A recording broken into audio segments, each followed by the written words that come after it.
every beat, dancing in our seat.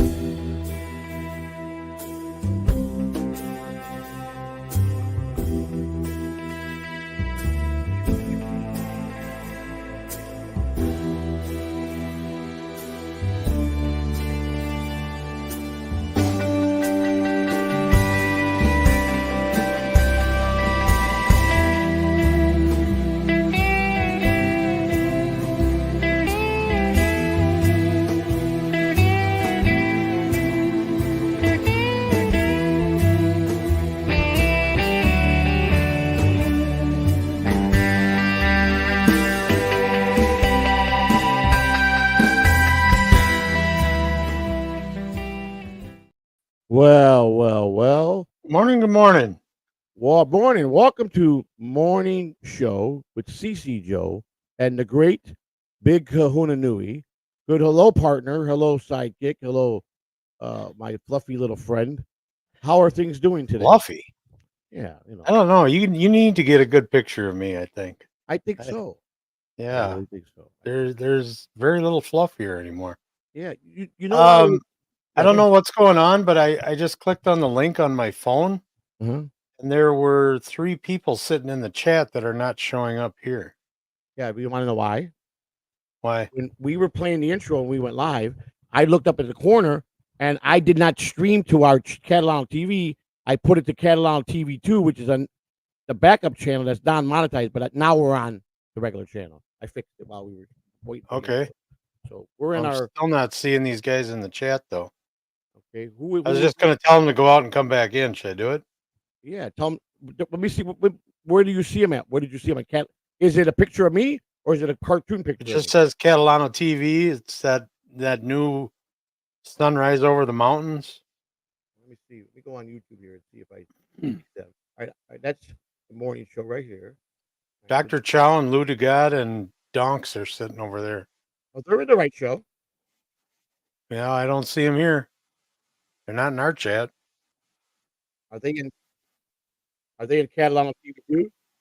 Nope. Doesn't say. It just says Catalano TV. All right. That's the problem. Let's go down here and see why. I'm lost for words. I think they're in our other chat. They're not in the monetized chat. I'm just telling them go out and come back in. We're live. Yeah, tell them to go out of there and come. I think they're in the Catalano TV too. He's here now. He's here now. I'm in both. Lou said he's in both. He said he's in both. So you guys, it popped up. Lou, answer me, because I haven't used the backup channel a long time, so it's really not indexed properly. But did it show up fairly easy for you guys to find it? Because now Johnny Payton's fucking with me. He just went over there and went, yo, and he's here. Yeah, Johnny Payton, he's a good dude. So because Chris Mack, Joey, the other stream is still posted. I accidentally didn't realize when I clicked. I just saw Catalan TV when I set it up, and then I looked up. It was a cartoon of me, and I was doing the intro. I go, wait, hey, we're not on the monetized channel, so I'll kill the other one in Streamyard as long as. Yeah. So Dr. Chow and Donks are the only 2 that are still over there. Can someone tell them to come over to the regular channel? I just did. I did. Okay. All right, good. Yeah, now I see some people. Yeah, this way they don't sit over there. Because I'm going to kill the stream. So let me go. I want to kill it right now. Because I got Catalan TV and Catalan TV 2, which we started to build when we thought this channel was going to be bye-bye. You know. Well, I don't know. That one says Catalano TV. It doesn't say 2, but go ahead. Is it a picture of me or a cartoon picture of me? No, it's a picture of you and me with sunrise coming over the mountain. Beautiful colors, purple. You talk about the thumbnail. You talk about the thumbnail. Yeah. Beautiful, ain't it? Nice. It's nice. Right, let me remove TV2 right now. Delete on YouTube as well because Thanks, Johnny. Appreciate it. Now we should just be on Catalano TV. All right. So what was I going to tell you? So I still see the other one on my phone though. Yeah, well, there's no stream there. I killed it. It should be vanishing away like magic. All right. Click out of there and try to click back on and see if the streams even existed. It's gone. Johnny went over there and said, "Come over to the other show." Yeah, they would. It's not on, okay, wait a second. It's on the regular Catalan TV channel. That's what we're on right now. That's what I want it to be. Let's go. They'll find us. We're on the monetized channel, right, Chris? I put a note over there. Johnny put a note over there. We're good. It's on the regular. Here's Donks. Donks is the only one I care about. He's here. I was on Catalan TV2 by accident. I clicked on that by mistake, and then I realized it while I was showing the intro, and I went right away and I inserted Dr. Catalan Chow. TV. We need Dr. Chow yet. They'll figure it out because the streams killed the Catalan TV2. So, I mean, that's just where I was going to post a lot of shorts and stuff, and and put them out there because I started to build that channel because I thought Catalan TV in December was going bye-bye. Donks is here. All right, let's say morning, Chris Mack, Lou to God. Yeah, they're all Clay here. Dabbler's in the house. Look at there. Hey, where's my boy at? What's up, buddy? He's one of my favorite people in the whole wide world. Johnny Payton. I love Clay Dabbler. John. Clay's a good dude, man. He really Johnny is. Payton. Big Boss is here. They're all here. And Ross Dogs. Ross Dogs is first. They're all here. So I was gonna. We were testing a theory. What we were going to do is this week we were going to stream everything through Streamyard, and we're not hitting numbers that I like. That I'm not happy with the numbers we're hitting. It's dropped tremendously. It's understandable, but like I said, there's a big difference when you stream through your phone through YouTube. Only thing problem is you can't play an intro, you can't present nothing, you're winging everything, and you only have one guest. But we tested it yesterday, and we doubled the view count just because we went out to more people. I was going to do that this morning, but I didn't know there was a global.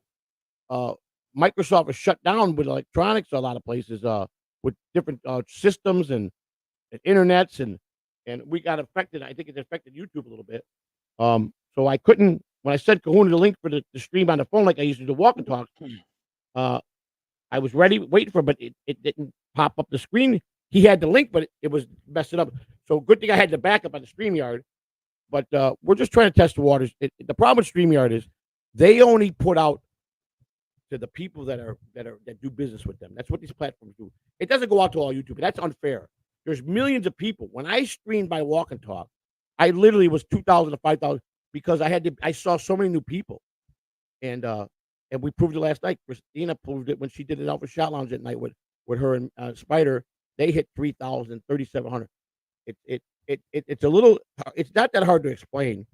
What it is it's different. Like when you go through the platform, people to get credit for a view, you got to stay in there like 1, 2, or 3 minutes, and then it comes. But when you click through the phone, doing it through YouTube, if a person just actually stumbles into the show and leaves 1 second later, it counts as a view, and then you get a tally at the end of the show that pops up on your phone from YouTube with the chat rate, how many people were actually in the chat, how many people actually were outside the chat viewing it. But the problem with this, it's great for views, but the average watch time when you get the 3,000-4,000 views on that particular day streaming, the average watch time is down. People only get popped in for 3 to 5 minutes. That is a failure, if you ask me, and I'll tell you why. If I only got people interested for 3 or 4 minutes, that means we suck really bad. Or we just suck. The whole idea is to keep the people in as long as we're here streaming. That you guys are interested. You guys are loving the content. You guys are happy. You guys are supporting it. Because I'm going to tell you something. Last night was a great night for me. And I was going to try and get you over to talk about that. I heard there was a couple of memberships gifted, huh? I was in tears last night in a good way because most of you guys know that I'm trying my very hardest to become a better podcaster or a guy to create content, trying to put together good shows with KahunaNui. The Alpha Shot Lounge is ready to explode. My wife's got so many ideas about doing, no more winging. She wants to have planned out shows, and I want to be able to. I don't know what's called. To the fire. I'm not very smart when it comes to high tech word, but when podcasts can do a show and they break it up in sections, does anybody know what that's called? Like they label it chapter 1, chapter 2, segments. I want to be able to do that. We want to touch on. Kahuna and I discussed about. Let's talk a couple things every morning about briefly in the Dabbleverse. Maybe we'll do 3 or 4 current events, big events that's going on. Someone asked me today to do sports, do the baseball box scores, which I got no problem doing. We're a morning news, basically news show, informational show, my night show is more of a strictly for the fans and the chat room where I interact. We just get down and we interact and we have fun. Well, last night, it started out. Miss Kitty gifted one gifted member, and she did 2, and then Deadpool came in and did 10. Then David Chandler popped up and did 10. Then Kitty kept doing. Then Kitty did 5, and then Kitty did 10. And it was like, what's going on here? I mean, I was so touched. Kitty wound up doing 30 memberships. She did 27 last week. This is a woman. How many has she done total since you got monetized? It's got to be close to 100, isn't it? Pretty close. She's up there. I mean, what? Not only, but I'm starting to think she's some distant relative of yours that you don't even know about. All I know is that she's a very, very wonderful person. She's a hardworking woman. She works nights on the way. She's always, when she's in the night show, she's at work. And I mean, she probably works hard for her money and is so kind. So David Chandler comes in, and I was very polite to him. I thanked him, but I said, Mr. Chandler, I know you've, on my birthday, you were very generous when I wasn't monetized, but I just want to forewarn you that this is Deadpool country here. And if Deadpool don't want you, because I'm under the impression he doesn't like you. And Deadpool was right. I was right on because he made a challenge that if we had a fight card, he was going to beat up David Chandler. So I said, those two were fighting on No Filter here last Tuesday, I think it was. So I gotta respect Deadpool, man. He's advised me. He's been very helpful. He's shown a lot of love. I mean, he sent us to a concert. He goes in all my shows. The Elvis Challenge. He gave Christina. He blessed her. He's just a gentleman of a gentleman, and he made a suggestion on about how I should handle if I went to John's house. He didn't recommend. I followed what he said. He's like, look me up when you come to DabbleCon 2. Let's get together. Just, I feel like we're like family. So I got to respect the fact this is his country. This show, this is one of his babies here, just like he goes over to Jason Bartox and he loves Jason to death.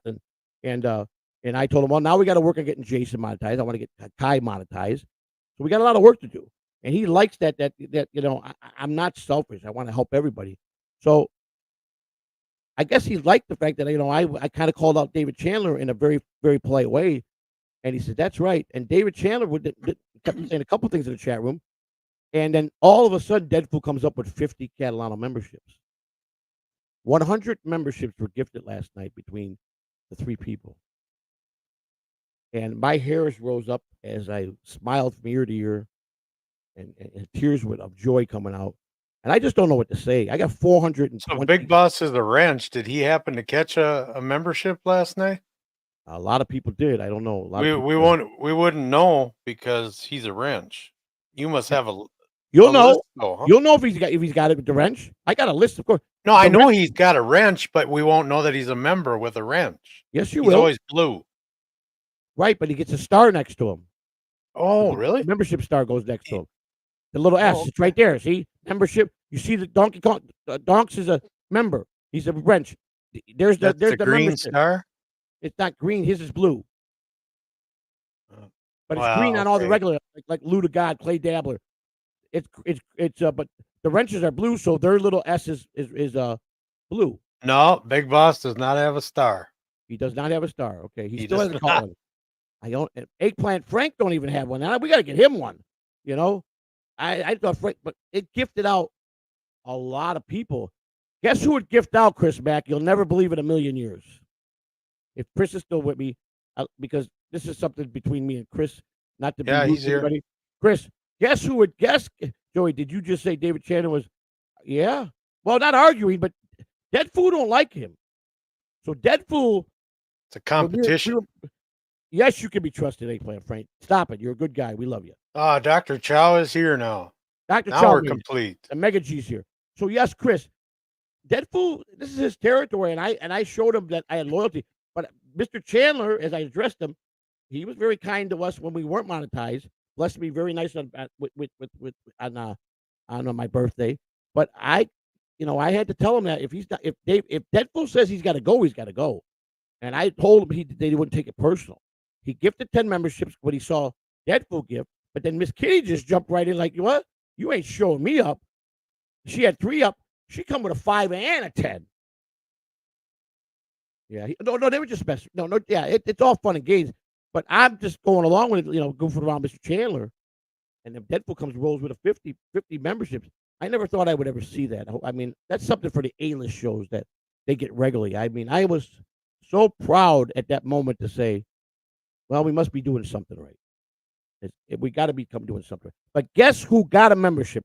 You'll never believe it. Who's the one person that you know pretty well, and you? I know Ian Hawk already has one. Yeah, I'm not talking about. That's not none of the trolls, Chris. I'm going to give you a clue. It's someone that you know that you've interacted with, you've talked to in chat rooms. And Dead Fool's in the house. My boy, what's up? Morning, sir.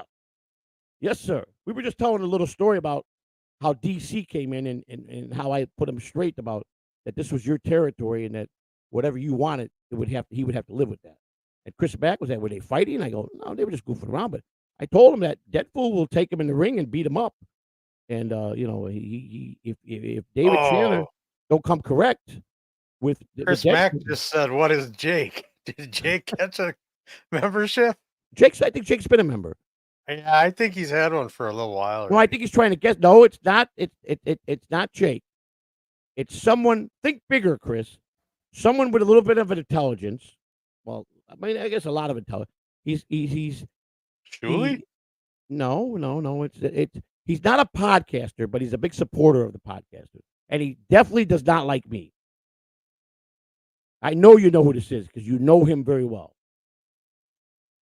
I'm going to give Chris back because Chris back he goes to the chat room. Vinny the lawyer. MLC chat room. He's loyal to MLC. MLC got one? He knows. Yeah, that's funny. Chris, no. He should go on his show today and congratulate him. Borgo got it. And I said, Borgo will never come over here. Borgeson. He's the Orgo Munston or something like that? No, Borgeson. Borgo. They call him Borgo. He's Kevin Brennan's I've never heard that name. He's a horse owner. He's the guy that just got married and lost his toes on his honeymoon. They had to cut his toes off.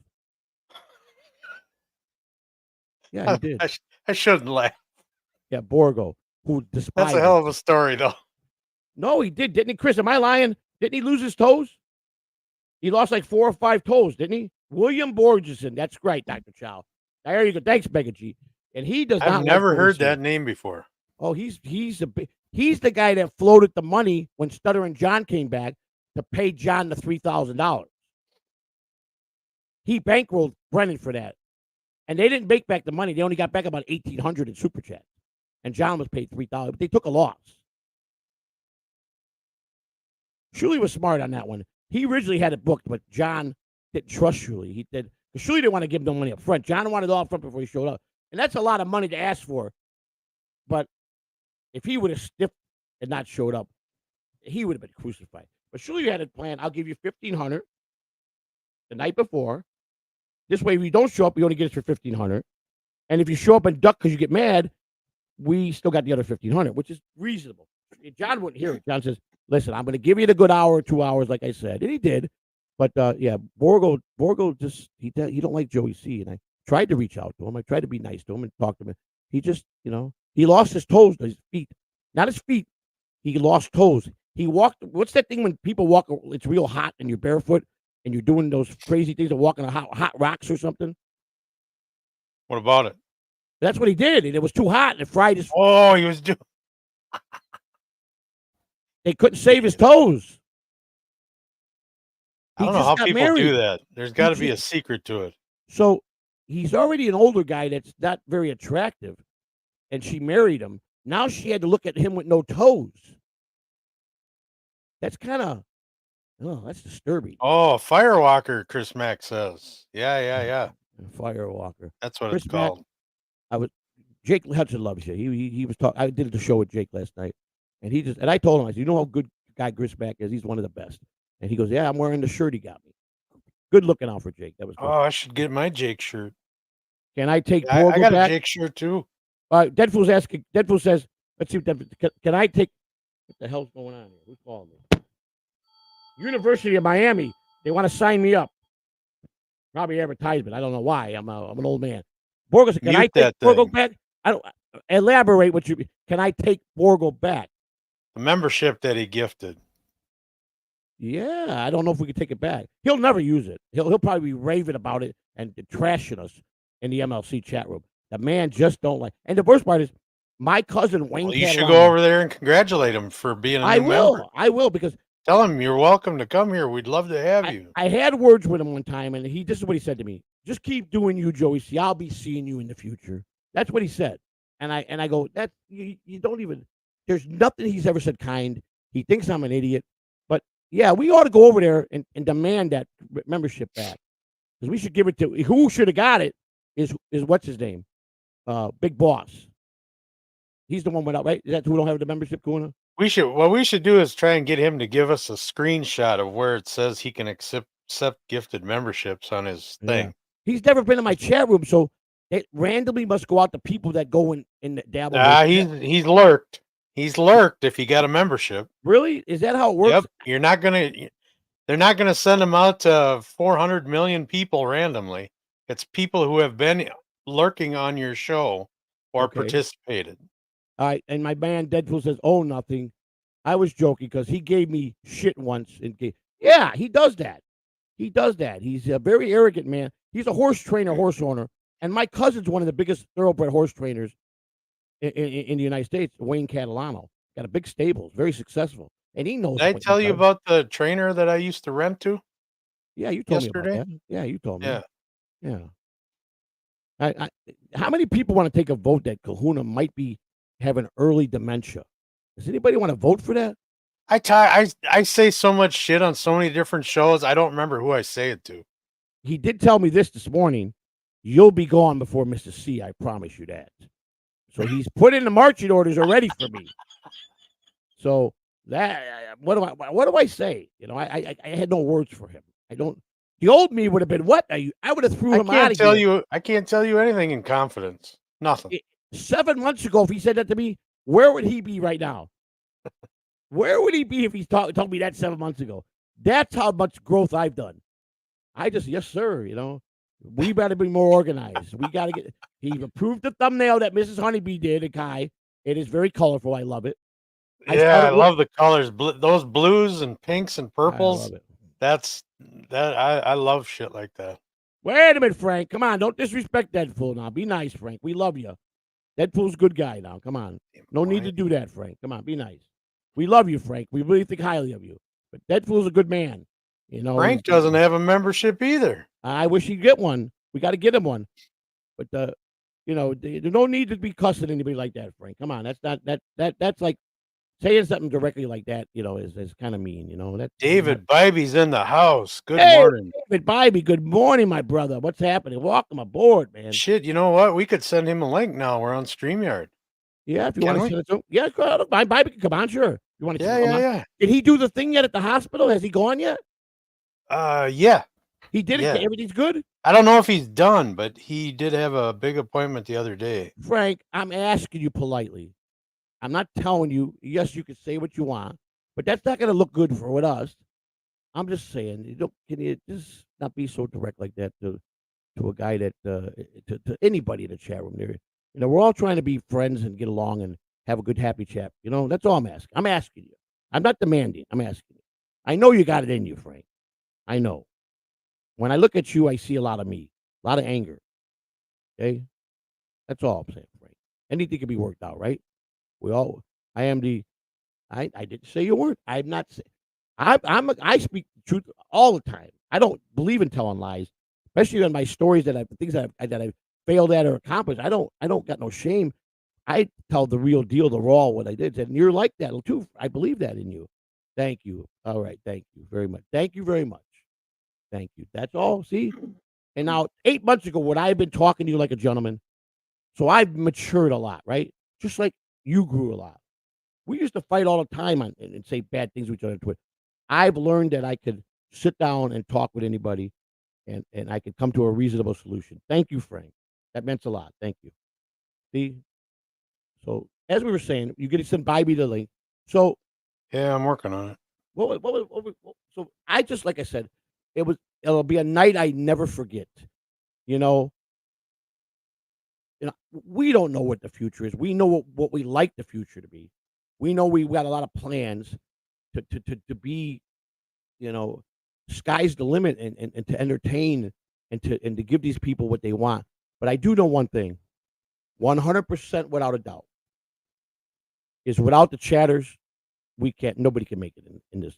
They are the ones that are going to keep you afloat with the criticism or the good reviews to you or speak up on your behalf in a good way. And yes, we all can't get along. People are going to argue. People are going to fight. People are going to be forgiving, and people are going to say, "Well, we're forgiving, but we just can't hang out." You're going to get people that come in here and they're going to disagree. You're going to get people that come in that still think I'm an idiot and that I got no talent, and I don't. I never said I did, but I sure can tell you this, and it's a fact. Who could talk longer and better than me? I could go for hours without a breath. You ain't shit. I ain't camera shy, and I ain't afraid to say to speak my piece. So I got some qualities I do have, and I just got to peak them up to better myself. And I really want to do this. I want to.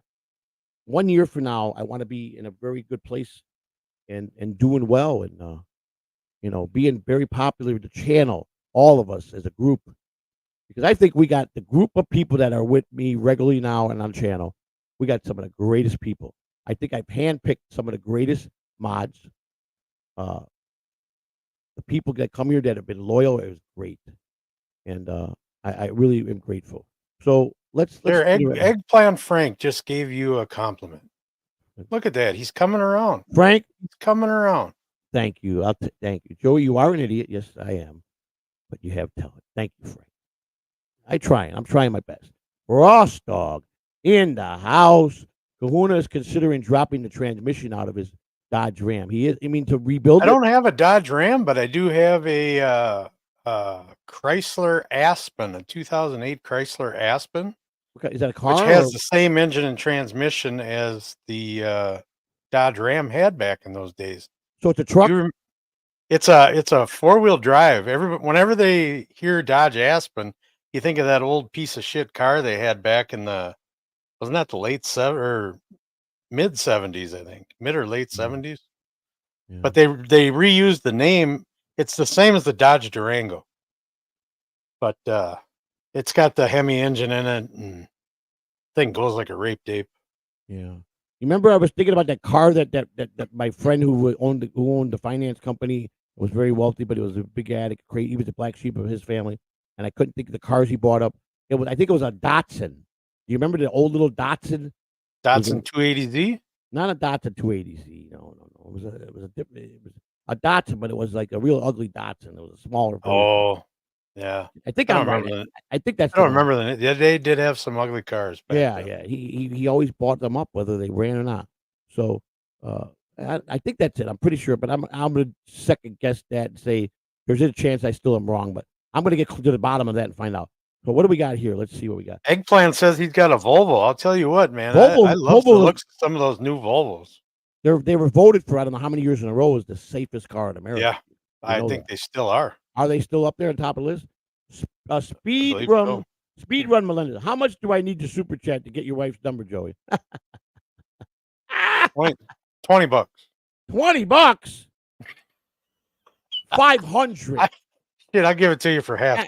500, and I'll give you her Google Voice number. You ain't getting her phone number. PayPal to her, 500. Okay. Now, zero money, because my wife is not going to talk to anybody, and you're going to think you're going to hit on my wife or jerk off while you're on the phone. My wife ain't going to happen. My wife. So Donk says Datsun B210. That wasn't the pickup, was it? No, he's right. It was an ugly little car. Who said that? Donks? Was that the ugly little, look like a Volvo wagon? I think that's the car. Then it was an ugly little looking car, man. That's it. He's right. I thought the B210 was a pickup, but I'm probably wrong. I'm not up on my cars like I used to be. Yeah, I know. Someone got upset with me yesterday. Said that I wouldn't talk cars. Who was it that said that? Someone said that last night, or this morning in Kai's chat said, "Yeah, but Joey wouldn't talk cars." I don't know who it was. Was that I don't remember. I would have talked cars. I like cars. Eggplant says his Volvo's 10 years old, 6-cylinder, 3-liter turbo. Damn. And speed run Damn Melendez. fast, he said. I'll tell you what. You gonna tell us who you really are? Then you're gonna emerge and tell me who you really are. I got my suspicions. I think I know who you are. But my boy Chelino in the house. Chelino's my new bodyguard. I just want everybody to know that. Look at that. Look at that picture of him. I mean, that's a guy that I want next to me, watching over everything. When we get rich, Chelino, I'll put you in charge of watching the vault with all the cash that we're throwing in there, right? I'll take good care of you on the payroll, but just don't skim. You know what I'm saying? Can't skim.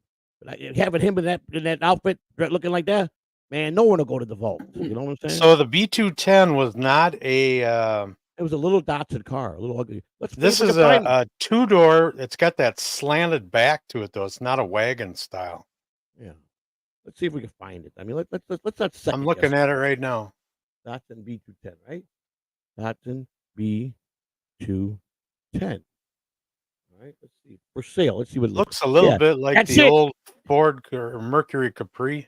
Well, it's kind of like the front of it looks like almost like a Mustang, if you look at the way it is. But then it gets really ugly. You know what I'm saying? Yeah, that's it. That's it. That's the crappy car. They didn't make a lot of them, I don't think. If I remember Must have been cheap because it sure wasn't going to sell for looks. Look at my dog in the house. Ross dog, broken spirits with the wrench and the membership. $8. Joey, the Cubs traded Steve Trout to the Yankees was a huge mistake. I agree. You know what let me finish reading. His ERA in the Bronx was like 8.85. I remember. It ruined his career. I remember. It did. Ross, in your opinion, what's two of the worst trades the Cubs ever did in history? First of all, what's the number one worst trade they ever did? By far the dumbest trade in baseball history. I know you know this. I thought Ross was an East Coaster. Was he a Chicago big Cub fan? Big Illinois Cub fan. Big 84 Cubs. I got this pirate hat for him, but he hasn't reached out to me. I wanted to give it to him. And Ross is all over the place. I think he's on the road. Hey, look at this. Look at my man. My man knows what he's talking about. That's why when we talk baseball, me and him, we talk baseball. That's correct. The worst trade in baseball history was that man right there. Can you believe they had Lou Brock and they traded him for a nothing pitcher? I believe it was. A guy that didn't even make, a guy that was like a ham and egger. Lou Brock became a Hall of Famer. Went to the Cardinals, retired with the Cardinals. Second worst trade the Cubs ever did. I know you know this one. If you know this one, you know the second one. Take your time. But to me, that was baseball's world's biggest trade. That was all over the world, that trade. But this one here that I'm talking about was probably more of the worst trade to the Chicago people, and maybe the league. But he went to a team and he got a championship out of the team. Ooh. Because he was part of a big championship team, one of my favorite championship teams, and he's a part of that. And I see him from time to time on Messenger, and I Mad Dog, his nickname. I go, "What's up, Mad Dog?"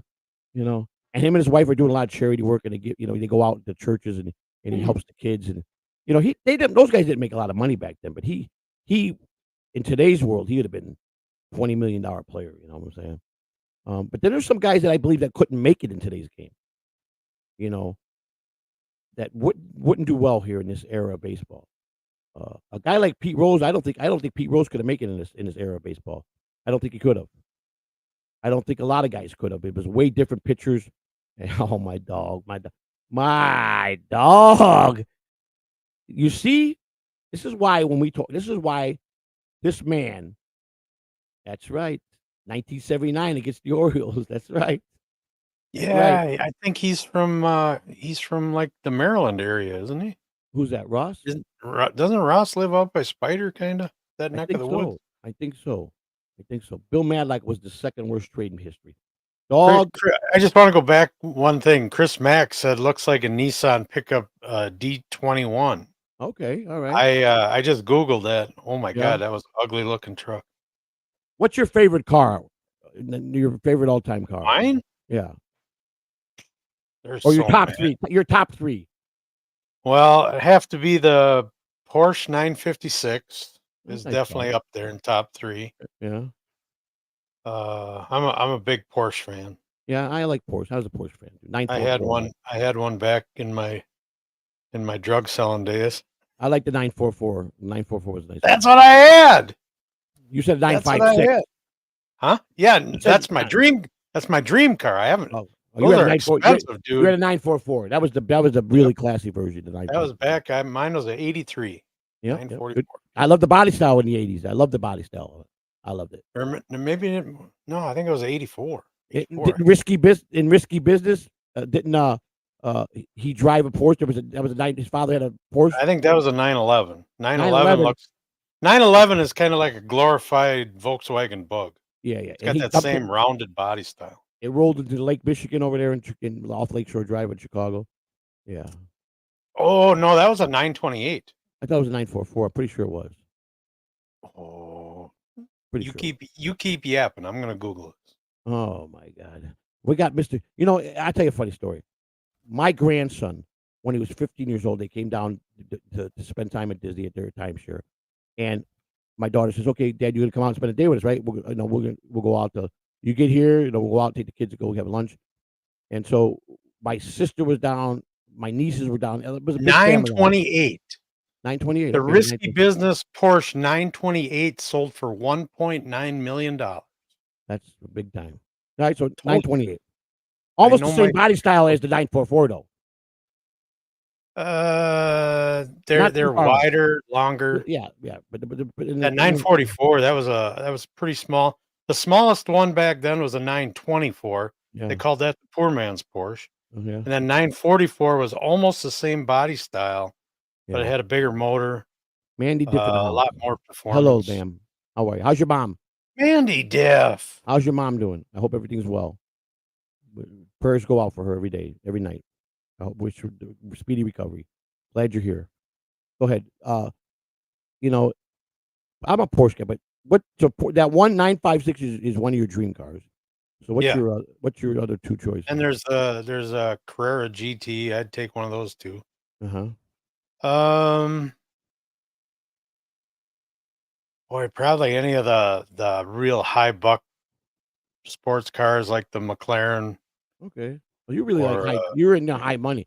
That's all right. There's no Yeah, I problem. don't have high money, but I Right. would love those cars. That My would be a favorite- dream.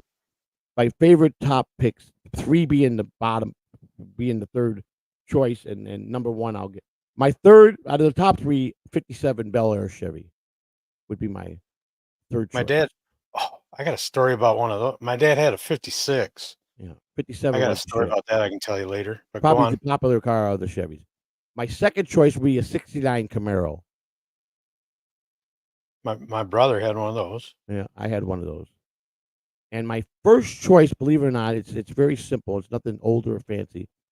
But I like the short body Eldorado Baritz.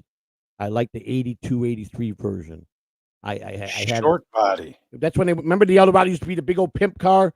Back in the day, it was big and gas guzzler, and all the pimps drove it. They had all kind of crazy stuff. 1974. Yeah.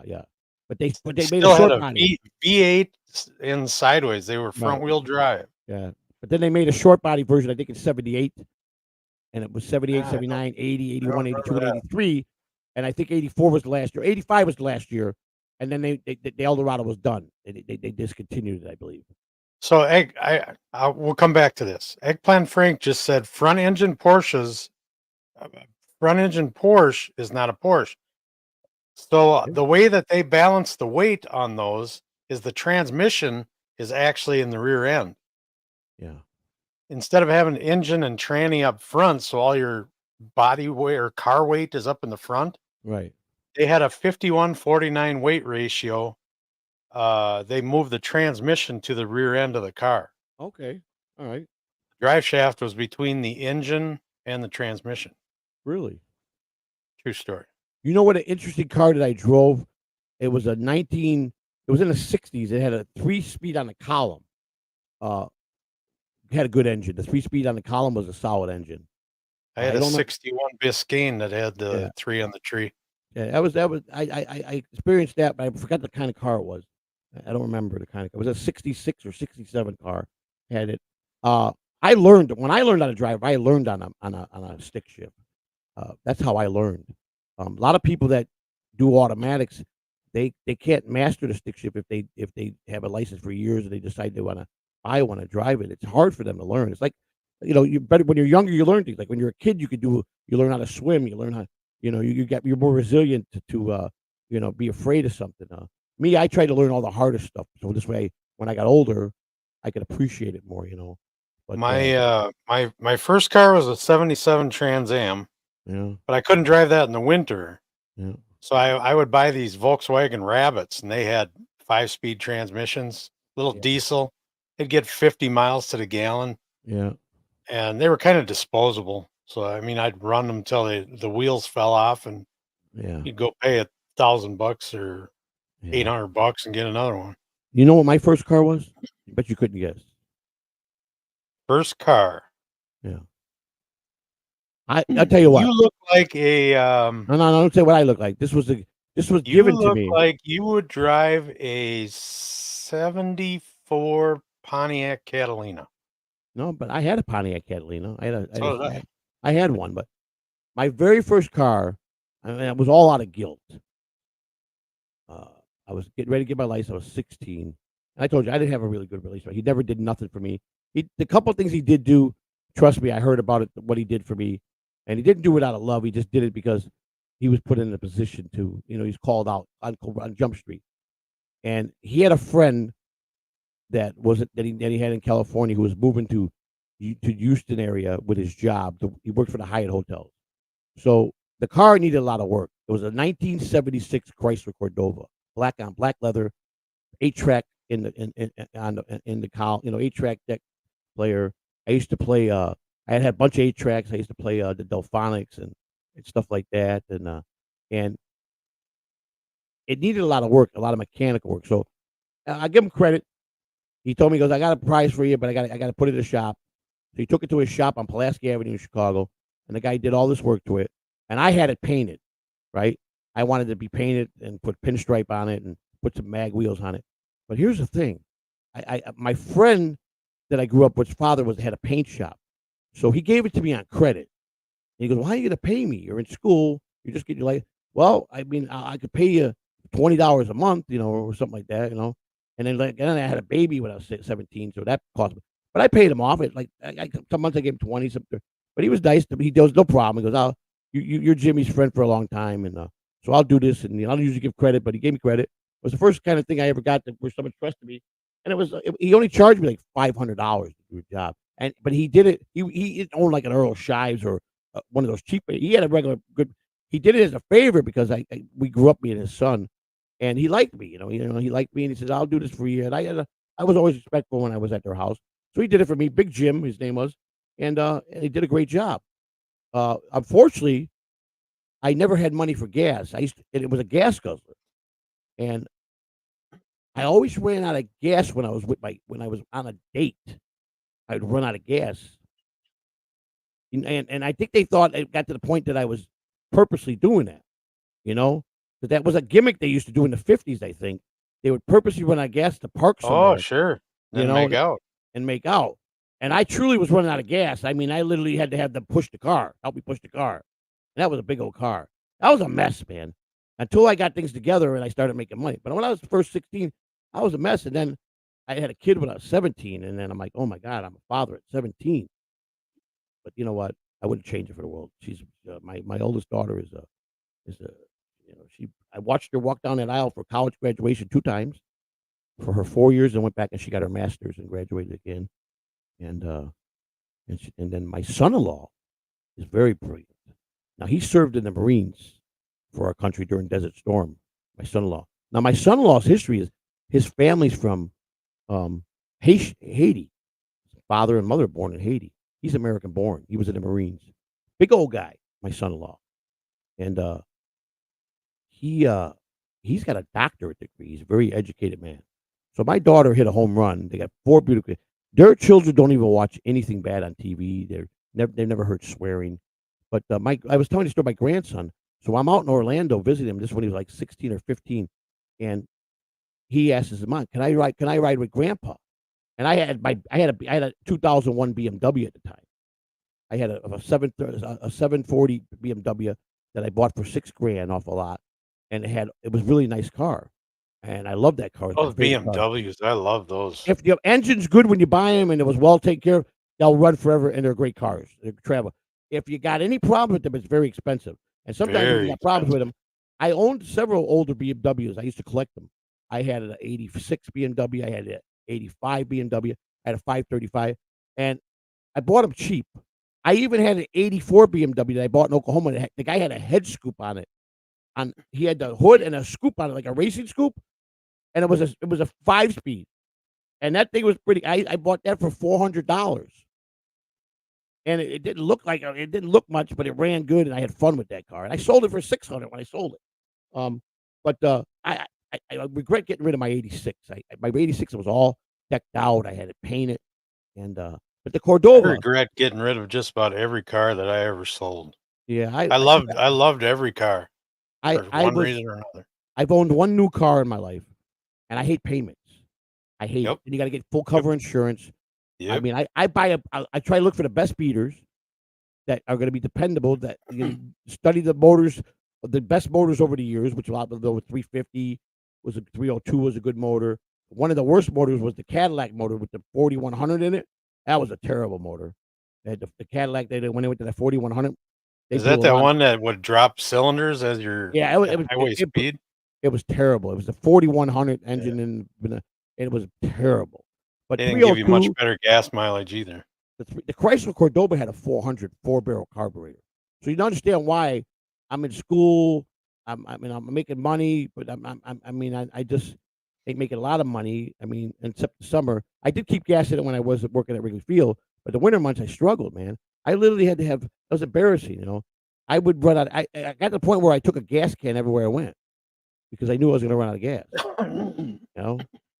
I put myself in a lot of stupid positions. But that being said, it's all right. I was a moron. And I'm an idiot. Like Frank said, you're an idiot, but you got talent. It goes back to, this don't just stem from me in my 50s. This goes back to when I was 13, 14. I had a lot of smarts, not book smarts, but I was an idiot. I made some bad choices. But I just want to give you a quick note. Bybee just sent me a note, said he appreciates the link, but he's on his way out the door to a doctor's appointment. Oh, yeah, no problem. Anytime. I hope that goes well, Bybee. Yeah, we wish you well. We got to get him fixed up. That you were talking about a scoop on the hood. That 77 Trans Am that I had. A I pulled the motor out and rebuilt it and put a 671 supercharger in it. Wow. 2 4-barrel carb. That was a nice car. You said you had a Trans Am, the 85 Trans Am, you said? Oh, yeah. It was the Smokey and the Bandit black. Oh, yeah. That's a rare car. Yeah. Same, the bat car front end, they called it. Like the American Cupcake stopping by and seeing us. Hello, Cupcake Corner. Jerry Lane is here also. I don't know what he means, question mark. I'm not trying to, I don't understand what he's saying. Jerry Lehan says, hi, chatters. Hello, Jerry. Good morning. The great Mega G. They don't make a lot of 6-speed manual transmissions now. Yeah, they hardly make any stick trucks. Trucks, you can still get manuals. Yeah. Sports cars, some. Yeah. I think I heard that the Mustang might be, I don't know. I think you can maybe still special order a manual. Yeah. Well, I'm sure you can. Now, my all-time everyday car to drive, and I don't care what anybody says, the Police Special Crown Victoria. Oh, I got a buddy that's got one. The old Crown Vic. Police Interceptor. I have 3 of the Explorers right now. Yeah, those were my taxi cabs when I started. When I went in my off-season job, I started out driving for a company, and I just was good at it. I talk a lot, so people, I worked the night shift with all the drunks, picking them up at the bars and all the clubs and all the sports arenas. So I fit right in because people were all drunk, and then they the people that came. That's what my buddy does. He doesn't drink, and he just drives people around at night after closing hours and shit. I worked a lot of the undesirable areas. Like I worked in Clearwater, and I worked MLK, which is all the ghetto over there. It's the projects, and I had some sticky situations. There was an old man named Ellen Kelman. Now, when it got about 11 o'clock at night, Pinellas County, it goes from Tarpon Springs all the way to St. Pete, South St. Pete. Yeah, Chris Mack, you are correct. Careful. And they also have the engines are the computers are set up so that like my Explorers just have a little 3.7 Yeah, liter motor in them, but the transmission is geared so that they right. got just incredible speed and power. What about And the? also one of the upgrades on the Explorer for the Police Interceptor is that they can withstand a 70-mile-an-hour rear impact. That's correct. But they also had that dyno turn that they could turn on a dime without spinning out. It's set where if you're in a high speed chase, the car could come to a dead stop and make a turn without wiping out. Are you talking about the Crown Vics or the Crown Vics? Explorer? Some of the Crown Vics had that. Yeah, see the what Explorers, it's most of called. them around here. Yeah. Down south, the Explorers are still two-wheel drive, Yeah, rear-wheel drive. yeah, Up here, they're all-wheel drive, so right. it's a little harder to spin them around. Cops you hated notice- that when they first came out. In most cities and towns, the police have SUVs. Like Tampa went to all SUVs, but it used to be in the early when I got here. I got here in 2000, and I've been in Florida, out of Chicago for 24 years. But Crown Vics were most of the cab companies around.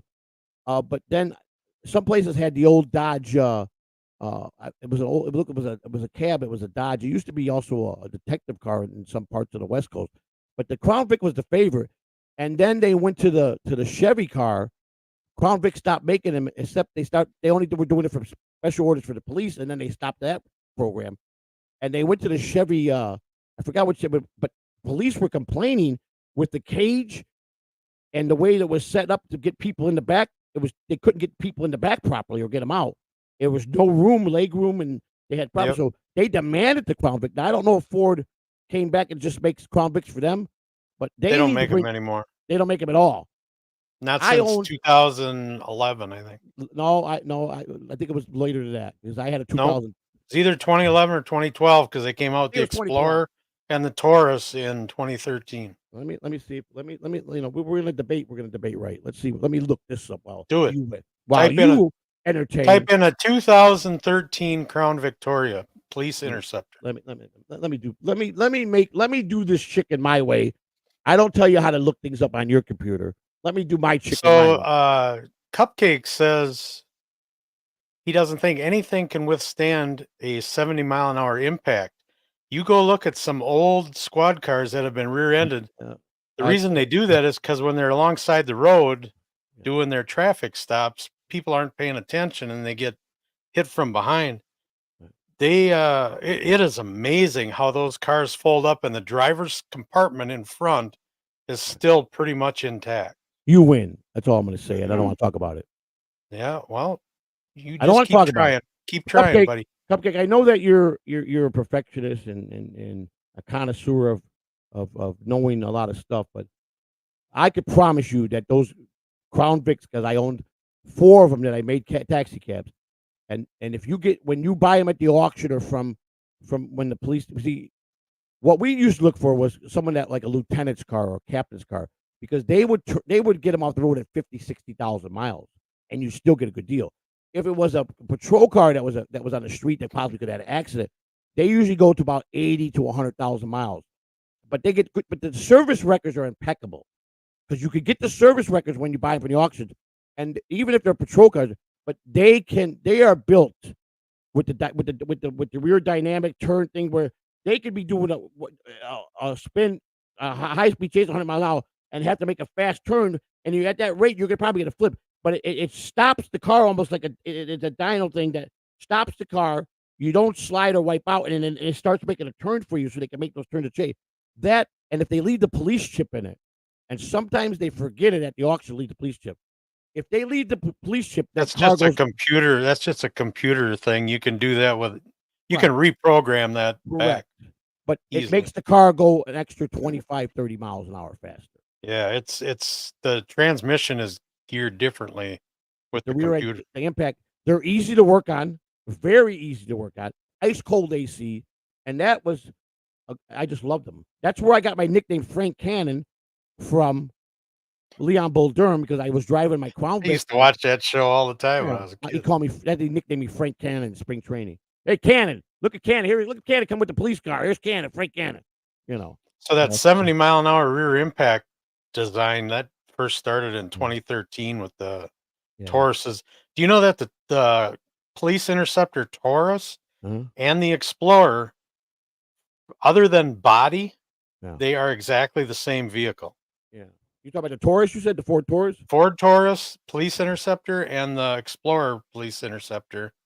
They call it the Police Interceptor Utility, which is Yeah. the Explorer body. Right. The frame, suspension, steering column, everything is the same other than the body panels Right. and the dash. Yeah. Now, do you know what black ice is? Did you ever hear the term black ice? It gets you.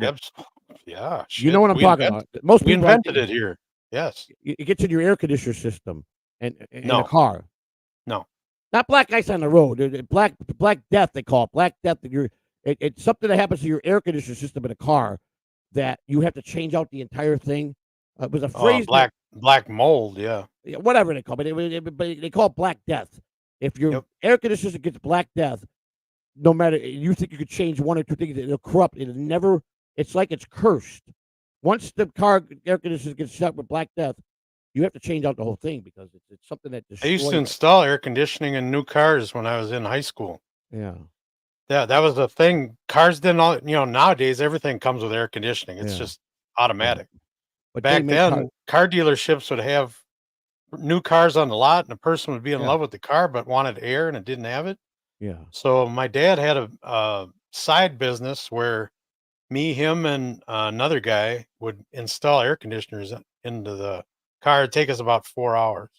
And Donks makes a good point. He makes a good point about the state troopers. But they also only some of those Chargers have Hellcat. He said. Oh, the Hellcat. No, the Hemi is what most of those squad cars only have. The regular Hemi. Remember, there's Hellcats out there that I don't know about, but they don't have the 426s or none of that. They just got what about the 454 and the 454? That was a Hemi engine. That was a big boat. The 454. 454. No, that's a Chevy engine. Chevy engine. Right. The Hemis are Chryslers. That's right. Now that's a 5.7 liter. But most of the Charger patrol cars have a 3.7 liter V6 in them. Heck, some state troopers got Corvettes for chase cars. I've seen Corvettes in some states. I don't understand why they don't use confiscated vehicles for that.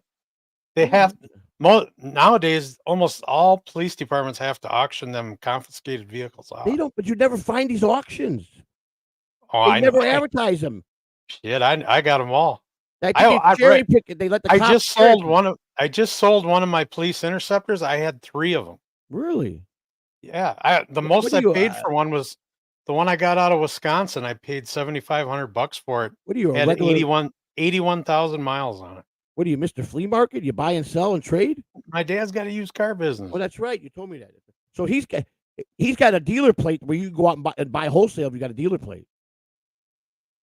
Well, you got to have the license. The dealer plate is nothing, but the dealer license you got to have. The piece of paper. But the wholesaler's got to have the paper, plus he's got to have the tag. And a lot of in Illinois, you can't just go by and apply for the dealer. They don't just give them out. It's like the medallions for the cabs. You got to meet the requirements. You got to have the insurance, the bond. Right. You got to have a certain amount of square footage for building. Right. High insurance. You can't just have these little. Some of them used car dealers used to sell out of photomat booths. They're just nothing there. You see what I'm telling you? You see, this is what they do. They just lazy and don't want to put all that money in. So they just rent someone's dealer plate. And they go and make a deal with the guy that they buy cars from and say, listen, let me get one of your plates. I'll pay you so much money. And that's what they do. That's the ticket. That's the way you go. It's like in Tampa here. 2 of my cabs were in Tampa, which was under the taxi commission, which is no more. When Uber and Lyft came in, the taxi commission was out. But before them, taxi authority, you had to have a permit to operate. You could take anybody from Pinellas, Pasco, and all the surrounding county and drop them off in Hillsborough County. But if you got caught picking up a fare in Hillsborough County, you got arrested, ticketed, and a fine. But I got real slick and figured out a way to get around that system. I had a lot of people going to the airport that other companies were taking people from Pinellas to the airport, but they weren't getting their return trip. And I said, screw that. They're my customers. Why should I give them to come back on a Tampa cab and pay meter rate? So I thought, you know what I did? I made my customers pay me for the round trip in Pinellas, right? And I went and picked them up for free. So basically, they paid for one way $60 from Clearwater, and they got a free ride back on the pickup. But they really were paying to and from. But I just told them, and I can legally go pick up as long as I'm not representing myself as a taxi cab and paying. I could go pick them up like a regular person, and I pulled right up to the door. And a couple times the taxi door go, "What are you doing? Are you doing it right in front of me?" I said, "What do you mean? What am I doing? I'm off duty. Number one, I'm picking up a relative. Number two, sounds kind of shady to me. Go ask them." And I had the people trained. Now, if I'm out there talking to a taxi authority, you're my cousin, you're my auntie, depending how old, and those little old ladies come out, "Nephew, how are you?" They play it, they just played it to the gill. And I figured a way to not lose my clients to the Tampa cabs they didn't speak no English. They were all foreigners, and they were scared. These people, these old ladies that were going back they were going back to basically a retirement community, top of the world, which all the streets are named after a different country. And I made them feel comfortable. I would go up and carry their luggage from the third floor. One of my drivers demanded a tip from one of those old ladies. Now they took care of us. I had to fire him, and I'd never fire. He leased the cab for me, so he was his own business. He just paid me lease fee for my car. Paid for, like, if he was on to Tampa, I charged him $600 a week rent because I had to pay $300 a month every week for two cars. I had to give $600 every week to Louis Minardi yellow cab, to rent his permits to put on my car because I couldn't get permits on my own. They weren't giving them away. Nobody was able to get them. So Louis rented me two. So I had to make some profits. So I charged the guy an extra $300, but they did well. But I figured a way. I'm not losing customers. There's got to be a way around this tax story. So I just juggled it. I came up with a great brainstorm. You know what I'm saying? And I think it was all fairness, legit the way I did it. You know what I'm saying? Pay me one way, and I give you a free ride back. That's how I advertise it in their little newspaper. Take A1 Reputable Taxi. That was the name of my company I named. And you can look me up in the Florida, what's that called? The Sunbiz, where you got to register your business. I used to be a corporation. Go look it up. A1 Reputable. It's inactive, and you'll see that it's me.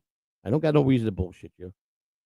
And I had one cab for a long time, and I was good at the job. I had a lot of clients. People would call me personally instead of call the company when I worked for the company. Because I'd pick up the trunks. I was a very liberal cab driver.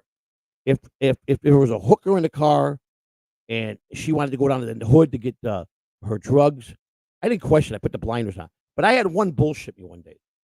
2:00 in the morning, I go and I pick up over by Highland and the Gulf the Bay, which is all hooker heaven over there. And she goes, "Could you take me over to Greenwood, please?" Well, you go to Greenwood at 2:30 in the morning, you're only going for one thing. I got to go to my sister's house to get money for formula and diapers for my kid. And I stopped the car. I said, "Listen to me. First of all, if you're going to sell me the Brooklyn Bridge, I'm going to toss you out of the car right now. There's no way you're going down to Greenwood at 2:30 in the morning. You're going to buy crack cocaine." "No, sir. I don't." "All right. You want to make an asshole out of me? Get out of the cab. I'm not taking you." And, "Oh, no, please. Because it was a colored neighborhood, so a lot of cabs didn't go over there. She goes, "You guys don't come over here. You're the only one that does pickups around here." "Yeah, I go everywhere." So I said, "Here's the deal. I get a $100 bill in my hand up front. I take you to Greenwood. I drop you on the corner. I make a complete circle of 1 mile radius.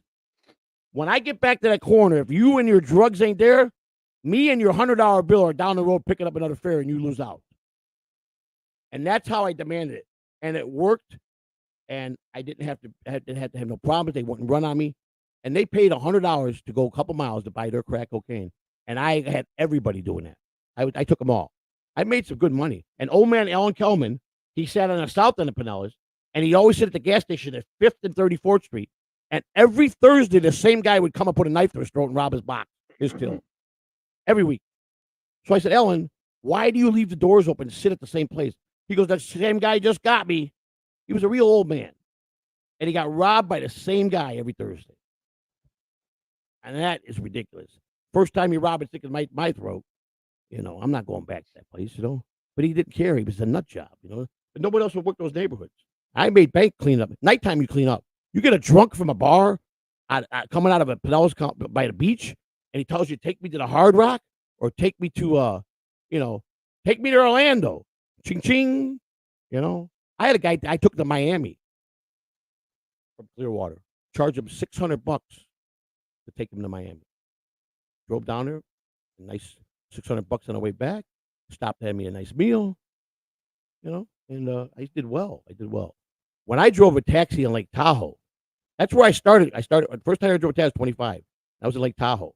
I lived in Lake Tahoe. This is my son Dominic was born in Lake Tahoe. He's actually born in California. My son Dominic is a true native California. He's the only one of my kids that wasn't born in Illinois. And we lived in Lake Tahoe, South Lake Tahoe, on the California side, 6,234 feet elevation. That's what it said on the shirt when he was born. You were born at 6,234 feet. And I liked Lake Tahoe. It's nice. But I don't know if you remember the person that went around and abducted kids in Lake Tahoe. That girl that they found 30-something years later, she had all his kids, and he built her like a home. Her home was in the yard.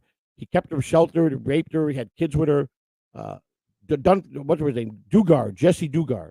Yeah, I remember that. Remember, she was 1991. Wasn't that up in Washington or something? No, Lake Tahoe, California. She was out of South Lake Tahoe. Yeah, I knew it was out My west son was on the school bus with her. They were both in the. She was like kindergarten, first grade. I don't know what he was at the time, and she was abducted. And when he got picked up, they were all in a panic, and they never found her. She emerged like 30 years later as an adult with a bunch of kids. I guess being taken that long and under the command of someone brainwashed you, she didn't want to escape. She was free to roam, go shopping by her own, take her kids shopping.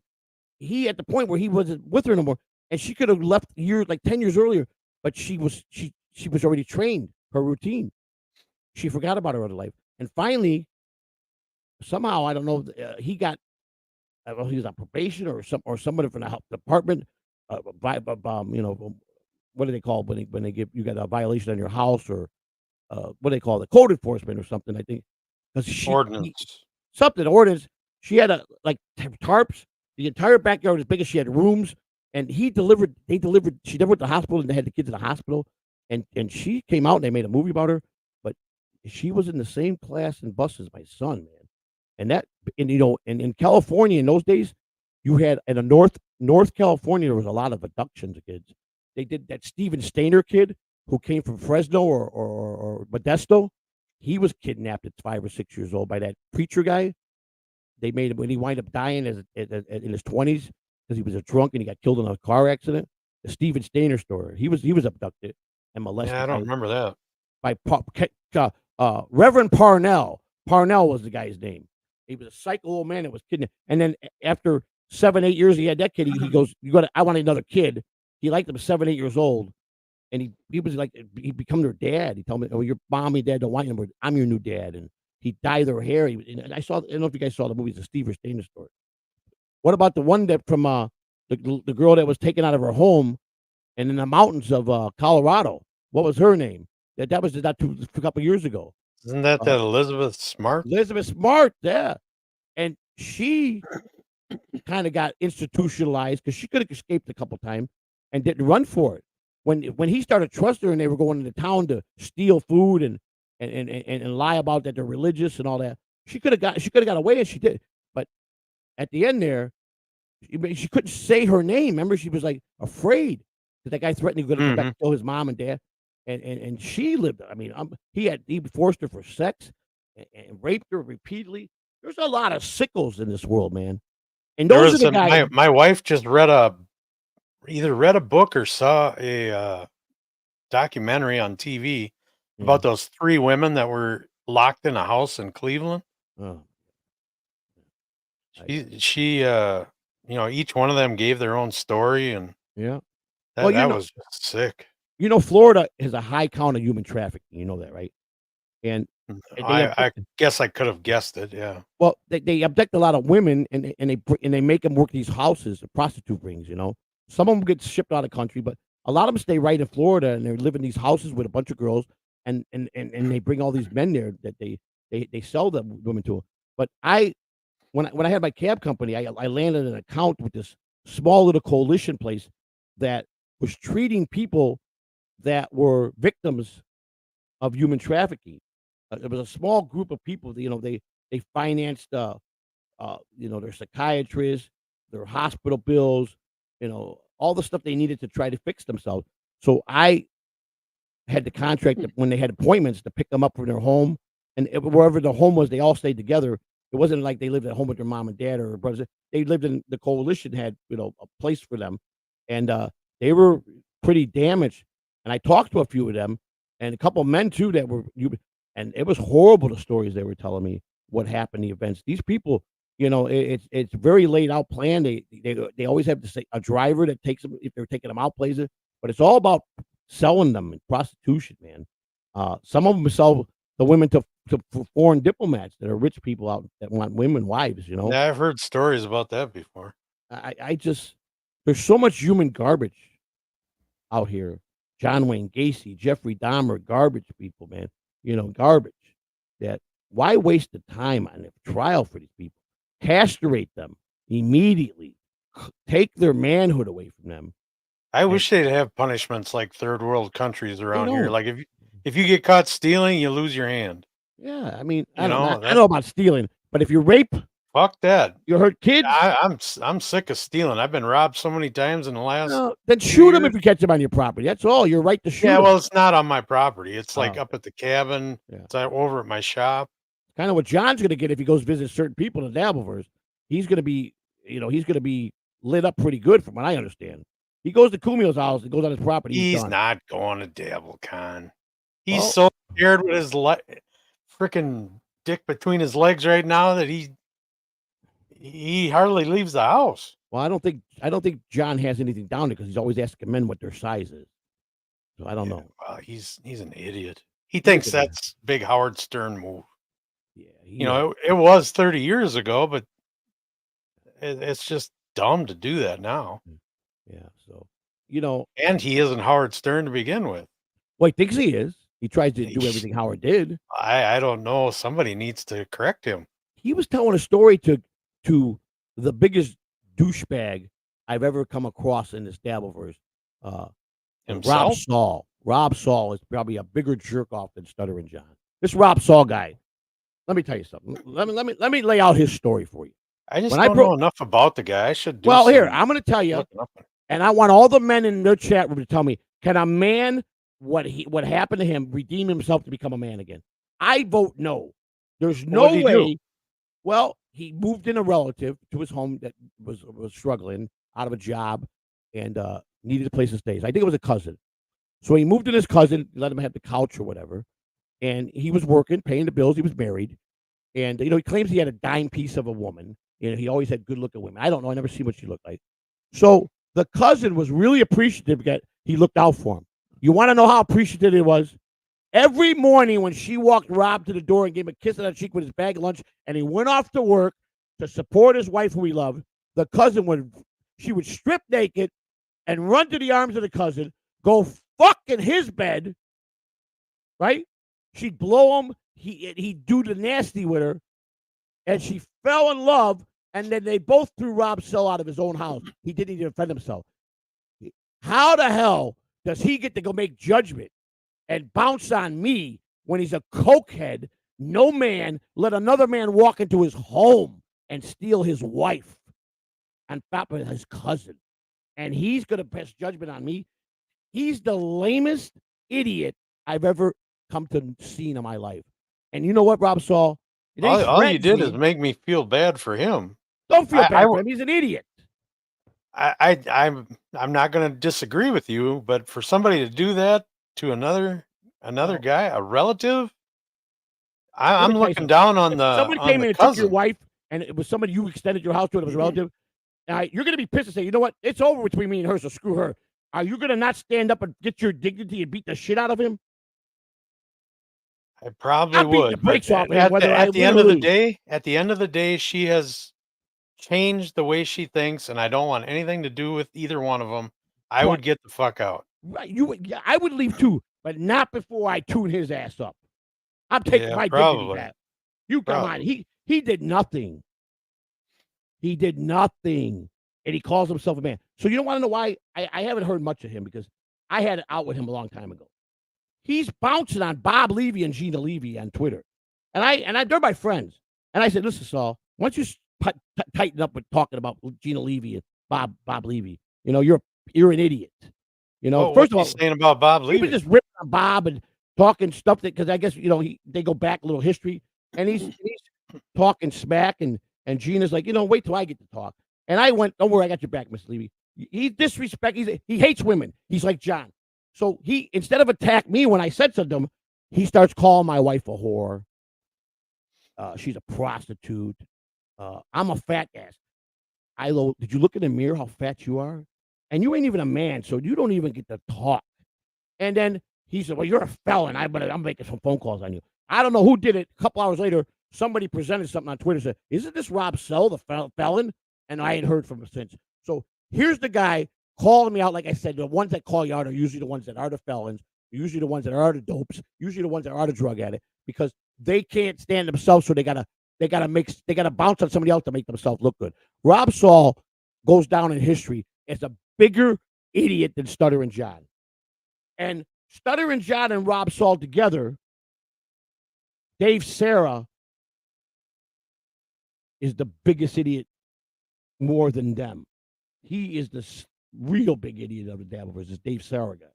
Okay? A guy I never heard of, gonna talk smack to me and talk mad shit about me. Don't even know nothing about me. he tries so hard to be funny. He's not funny. He tries so hard, and it makes him look desperate. So Rob Saul and Dave Sarah, whatever the hell your name is, you could take this nice Italian sausage and shove it up your ass. You understand that? Literally. And Rob Saul, if you think I would make a sweat on you threatening me, call all the agencies you want. I don't give a shit. Paid my debt to society. I made a new leaf. I made my mistake.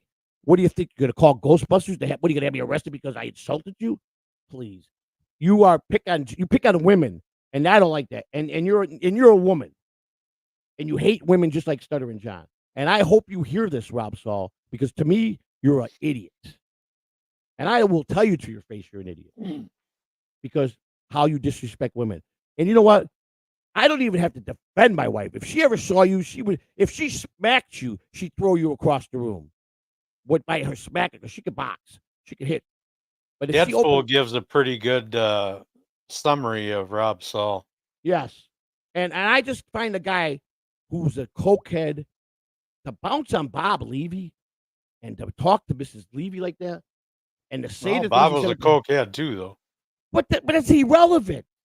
We all have problems in our life. Bob's a good guy, though. Hands down, him and Miss Levy are aces with me. And they're my friends. I love them. I love that.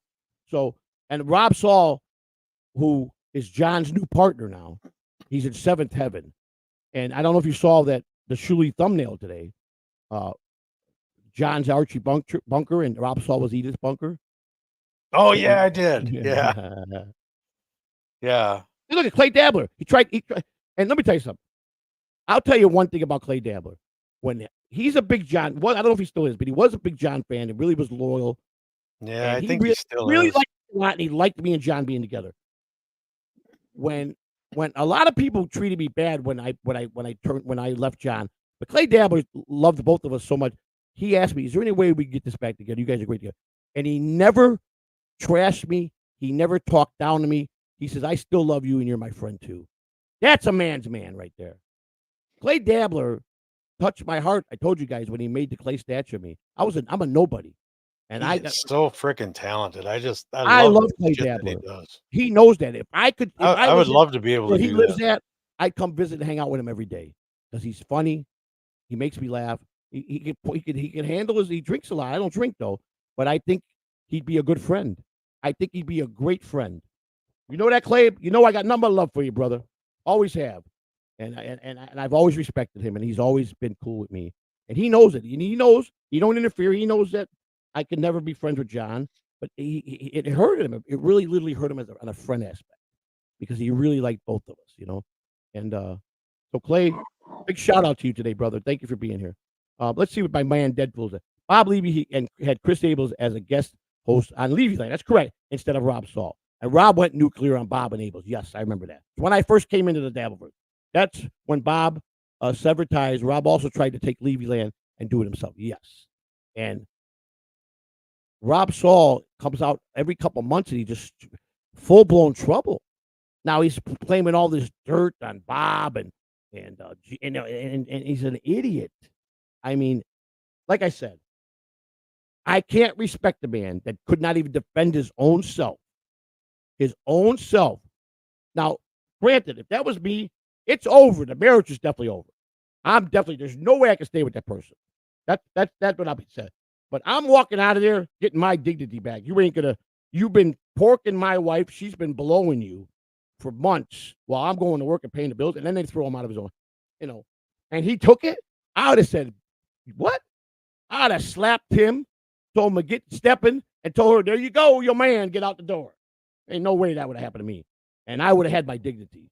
And that, to me, how can a guy like that say anything to anybody? He's got no credibility no more. He lost his manhood. He lost his nuts. That's the way I feel. I'm very strong about that. If I'm wrong, but I think a lot of men agree with that. I really do. Well, Chris Mack says, Rob grew up in a house with a deeply closet homosexual for a dad. Okay. Okay. And I'm sure it was a tough thing, but we all have had tragedies and had lived with some kind of craziness in our life. I know I did. I know Kahuna did. We all grew up with something, a story in our childhood. We all had some kind of, black sheep or someone that mistreated us. So that I could overcome as a lot to overcome. Because when your male role model spent your former years lying and yeah, Chris, I agree with you 100%. My father did nothing but deceive, lie, and not take care of us. But I didn't treat people like he did. I want to be better than that. Now, unfortunately, genes and hereditary, I got a lot of my dad's traits in his, but not all his. I never took his bad ones. I didn't want to. I was ashamed of him, and because my grandfather was such a good man, and he told my grandfather told me, he said, grandson, promise me one thing. You know what I want for you for your life and your future. Please get an education and be somebody. But whether or not that happens or not, promise me one thing. You'll never turn out to be like my son. He says, I love my son because that's my son, but I don't respect him. And I think he's a very foolish man. And what he did to his children when he was raised right and how he acts, please do not do that. And please always look out and be a good father as best you can and a grandfather like I am to you. And that meant the world to me because he wasn't even a grandfather to my kids. I mean, he really was. He couldn't stand kids. When I approached him at 35, like I told you before, can I ask you a question? It was New Year's Eve. He goes, what? I said, did we do something wrong? Did I do something wrong? That why you left me at 7 years old? My mother sold the house.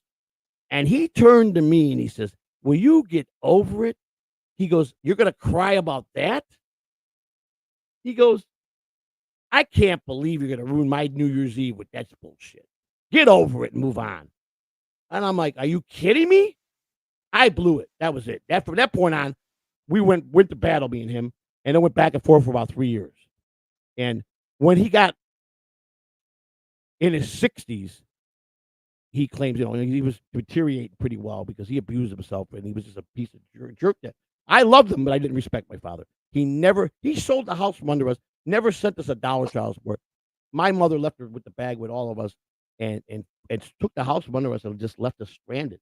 So to say that, when I asked him an honest question, when he got sick with cancer, my sister, I went watch my grandparents to their bedsides with cancer. I was how close I was. I told my sister I can't do it.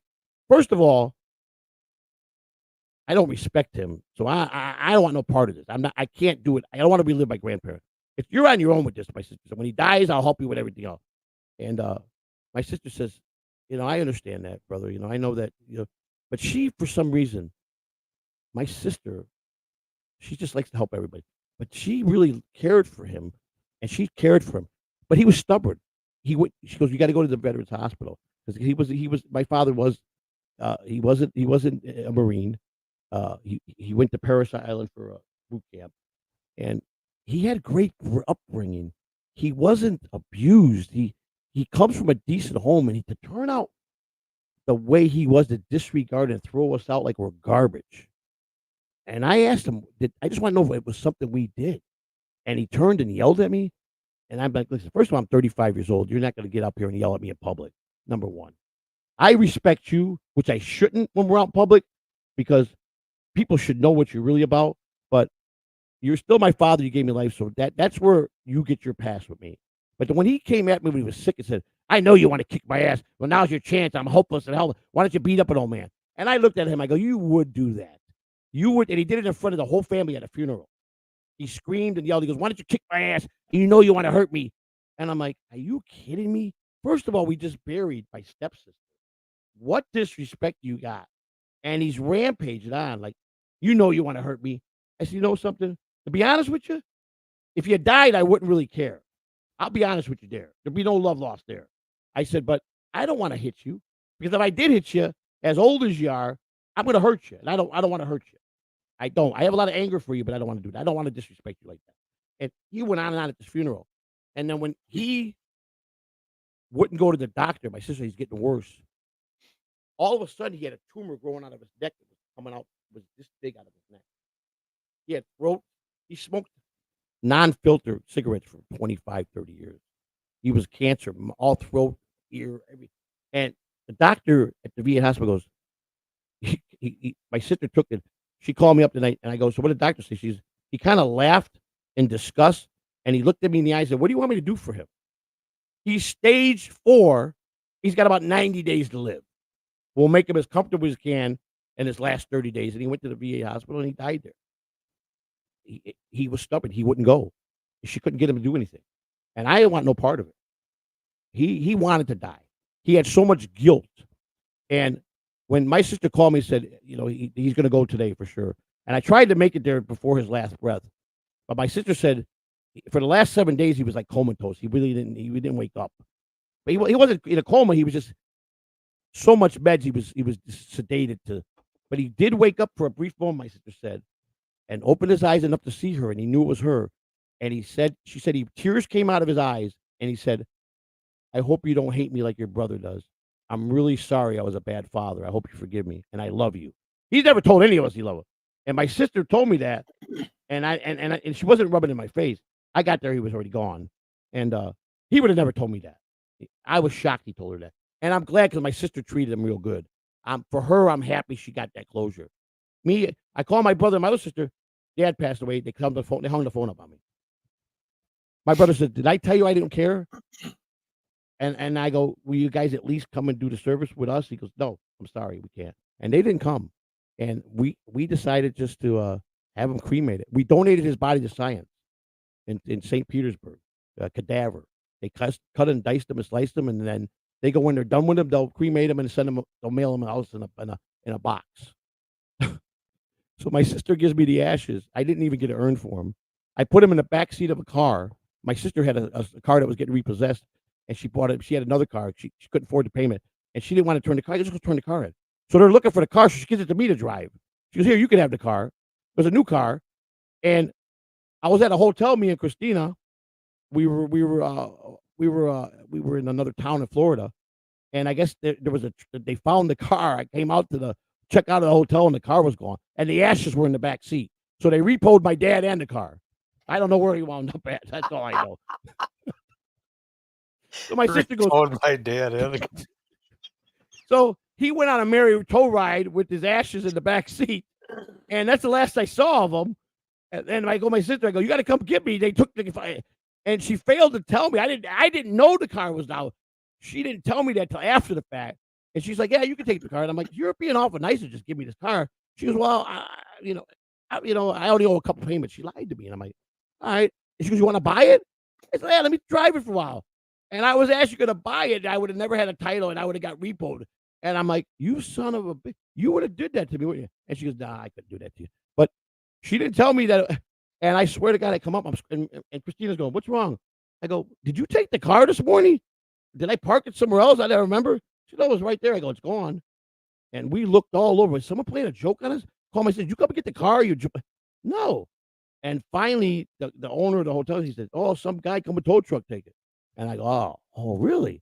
So I call my sister, go, "Why would a tow truck be coming to get your car?" And she goes, "I don't know." I go, "Now you think I'm stupid. That car got repoed, didn't it?" And she goes, "I don't know what you're talking about." I go, "Okay." I got my answer. So she gives me the car. She didn't want to deal with turning it in for an embarrassment or whatever, and gives it to me, making like she's doing me a favor. And and the fucking car got repoed with my dad's ashes in there. Who knows where he wound up at? I have no fucking clue. You never got his ashes back? Fuck no. Oh, Why would I do that? I don't know. You think I was going to spend the time to go drive? The man never put food on the table, never brought me a school clothes, never did anything for me in my life. I'm going to go track down his ashes? Ain't no way in hell I was doing that. Call me a sick person and a mean person. He didn't deserve me to do that.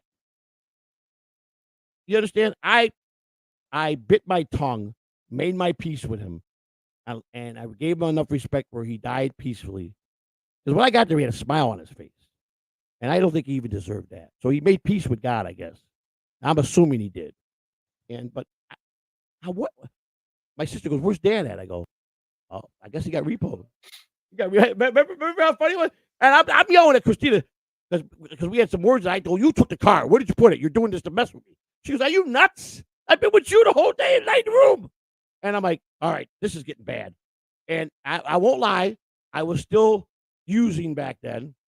This was before few years before prison. And so call it maybe I don't know. Christina said that I was just whacked out, but I really thought that they were playing a trick on me and they took the car. And finally but yeah, the ashes went with the car, repoed. And it's a funny thing, man. It's who knows where he wound up at? You know, maybe somebody gave him a home, maybe someone planted it somewhere in someone's garden. I don't know. Maybe he got sold. Maybe they put the box in the trunk and the new owner of the car bought it, and maybe they gave him a good home. Maybe, I don't know. Maybe he's on someone's shelf. I don't know. I have no idea. All I know is after he was a cadaver and they diced somebody else's shelf. I don't know. And I don't really care. I could just see some mechanic's toolbox got a box sitting on top of it. What everybody's going, what's in that box up there? You're talking about a guy. Somebody's ashes. I can't throw them away though. He came to my house and was going through my dryer, and he found my wife's panties, and he took the panties out of the dryer and put it in his coat pocket. And he's got, "What do you got in your pocket?" And he pulls out my wife's panties. I go, "What the hell are you doing with my wife's panties?" He goes, "Just give me one more day, one more round around." He says, "I need it." And I go, "Are you fucking nuts? You know you're talking about my wife? One more, just give me a few minutes with her. I just need a few seconds." He was delusional, and he's walking around with my wife's panties. And I wanted to crack him so hard that Christina goes, "Just leave him alone. He's an old man. He's seen it. Just let him enjoy it. You keep the panties pop." She is so sweet. I wanted to rip his throat out, and he's going, "Just give me 5 minutes." He's telling my wife, "Just 5 minutes. One last round of you." And I'm like, "You son of a, you got no shame." That's disgusting. And they didn't know what he was doing because but he was senile. He was really losing his marble, and the cancer was in the way where he had it. And he was a horrible man. I mean, he was a very good looking, dapper man. Women just bowed to him. Women fall to him like I just can't even explain it. I was blown away. And he was. So I got to tell you, Flex 316 just gifted a membership. Guess who it went to? Who did it go to? Josh and Kim Johnson. Get out of here. The Johnsons? That means that they've been here before. You know, they were very nice to me when I was on Point Dabble a couple weeks ago. They sent a $20 super chat and said, just specific to me, hi Joey. And Shuli goes, you see the Johnsons really they like you, they're fans. And they're always saying hi to me when I'm in Shuli's chat when they're very nice people. John thinks they're fake. And I don't I know. I love how when they're in John's chat, yeah. they're super John, chatting $2. $2 and $5 super chats. Yeah. And over on Shuli's, it's 50 and hundreds. Now, where did you see that they got the? I got it on my phone. Okay, I'm just looking at it. So that's good. So is what you're saying is, and we're gonna get to the chat interact here. We're gonna wrap it up in about 8 minutes, so I'm gonna hit the chat room real quick. Flex 316 gifted one cat. So let's see, how many do we have today? Is that the second one today, or is that the first gifted membership today? Second. Second? Oh, first membership. Rostogs did a $8 super chat. Now I did 100 last night, and Kai did 13 or 15 memberships. And like I said, Miss Kitty's been on a tear. She bought 30 last night, 27 last week, and she's bought a lot of memberships. This woman is and Deadpool is just. I love these people, and you know what? I love them because they took the time to learn to get to know me instead of judge me like a lot of people did. And that goes. Mason is here too. Mason's a good guy. Mason was one of my biggest supporters too. Mason knew I was a good guy, and he talked to me, and he never judged me. And Mason's been a good homeboy, man. And you know, we met. He's come in the back, not on my live stream, but he's came in and we'd chit chat for a couple hours, sitting in the back here in the Streamyard, and just to talk. And he's always been cool with me, Mason. You know, he's got my number. I got his number, and he's just a good dude. Everybody, like I said, we got a great group of people that are here, and I'm very. Rob Saul, Deadpool says Rob Saul also. I heard that. That's true that he jerked off his dog, right? Now I got to tell you another sick story. Why would he tell that story? The same thing to his dog. My father jerked off his little York Terrier. I caught him one day, and he's playing with his nuts. He goes, leave me alone. The dog needs some incitement, too. I said, are you all the way gone? Take him to a goddamn but you know what he did? Park or something. When he had Section 8. He was a con man. Now, here's a guy that was a cop, that was a crooked cop that kicked off the force, and they gave him 3/4 pension, told him, don't just go away. We're not going to prosecute. You're fired. Because of what he did with the shootout back in 1979 in Chicago. So he goes to Vegas, he gets there, and he's married to the only wife that was really, I consider, my stepmother, a good woman, and she didn't take his crap and let him treat us bad. She said, those are your kids. Why do you always not want to be around your kids? She would make him bring us out to Vegas. You know, when I was a teenager, it was like I said, I was a late teenager when I started to get to know him. I mean, I knew he was my dad because he was home with me till I was 7 years old, from birth to 7 years old. But he beat my mother a lot. He became a cop and became an animal. He was an animal. But he got addicted to pills at an early stage and then he went to narcotics unit doing raids, and that's when he really became a drug addict because he was a crooked cop. He would take envelopes and he'd raid houses and they take half the stash and only turn in that. He was a crooked, dirty cop. My grandfather couldn't stand that. So I knew what he was capable of. And like I said, I don't care. He's gone. And if he thinks that I wasn't going to finally get it off my chest, and if he's looking down on me, you know, if he went up there, he got lucky. That's all I'm going to say. But he knows how I felt. And I'm happy. And I told him this. I talked to him as much as I can, that I was happy that he got peace because I saw he had peace in his face. I'm glad that he got peace. You know, everybody deserves peace. Everybody deserves when they die to be laid to rest, and he is laid to rest either in an auto pound, he's either in a scrap yard, he could be in some motorhome on the table, he could be in Mexico. I don't know where he's at. He could be journeying all over the place, him and his ashes. You know, I got a sick mind that when I die, I've been searching for a taxidermist that will do humans because I told Christina, if I die, I'm not leaving her. She ain't allowed to get remarried. She can't have. If she goes on a date, I gotta prove it. She said, but if you're just have somebody make a mold of your junk. No. I want to be taxidermist like an animal. No, she gotta take me to the grocery Nobody store. wants that, Joey. Nobody They wants. won't do it. They won't do it. It's against the law. No one will do it. Why? Because nobody wants some old stiff hanging around. I'm her husband. If she loves me, she love me like that. Get a mold made and be done. a mold of my package for her? Yeah. You're a sick-minded person. You know that? I'm sick-minded. You're talking about stuffing yourself and putting yourself in a fucking corner. No, she's got to take me to the grocery store everywhere she goes. On dates, everything. Oh, you just want her to be able to get on the expressway. I see. Exactly. Kind of like Yeah. a weekend at Bernie's. You know what I'm saying? I told her she's thinking I'm off the wall, off the chain with stuff like this. I'm serious. I can't get no one to do it legally. I If could see find getting somebody- a dildo made of your junk. I mean, she'd treasure that well, I mean, more maybe more than you standing in the corner. I'm not gonna be. I want to be at the dinner table. I'm gonna be alive. She's got to interact with me like I'm alive. Well, I then gotta you're have gonna a have to be in a contract signed with her. wheelchair to be able to move you around. That's fine. I'm laying out some really strict. She can't dump me in a storage unit somewhere and just dump me there and store me away for years. That's a violation. I'll come back down, and I told her if she does that, I'll come back when she gets smacked in the back of the head, and she don't know where it's coming from. Just know it's me. My ghost is down here getting her. Rostock says, "That's sick, Joey. I'm only having my head mounted." It wasn't sick, but that's how much I love her, you know. But you know, I told her, this is what I told her. She said, I don't think I'll ever get married again.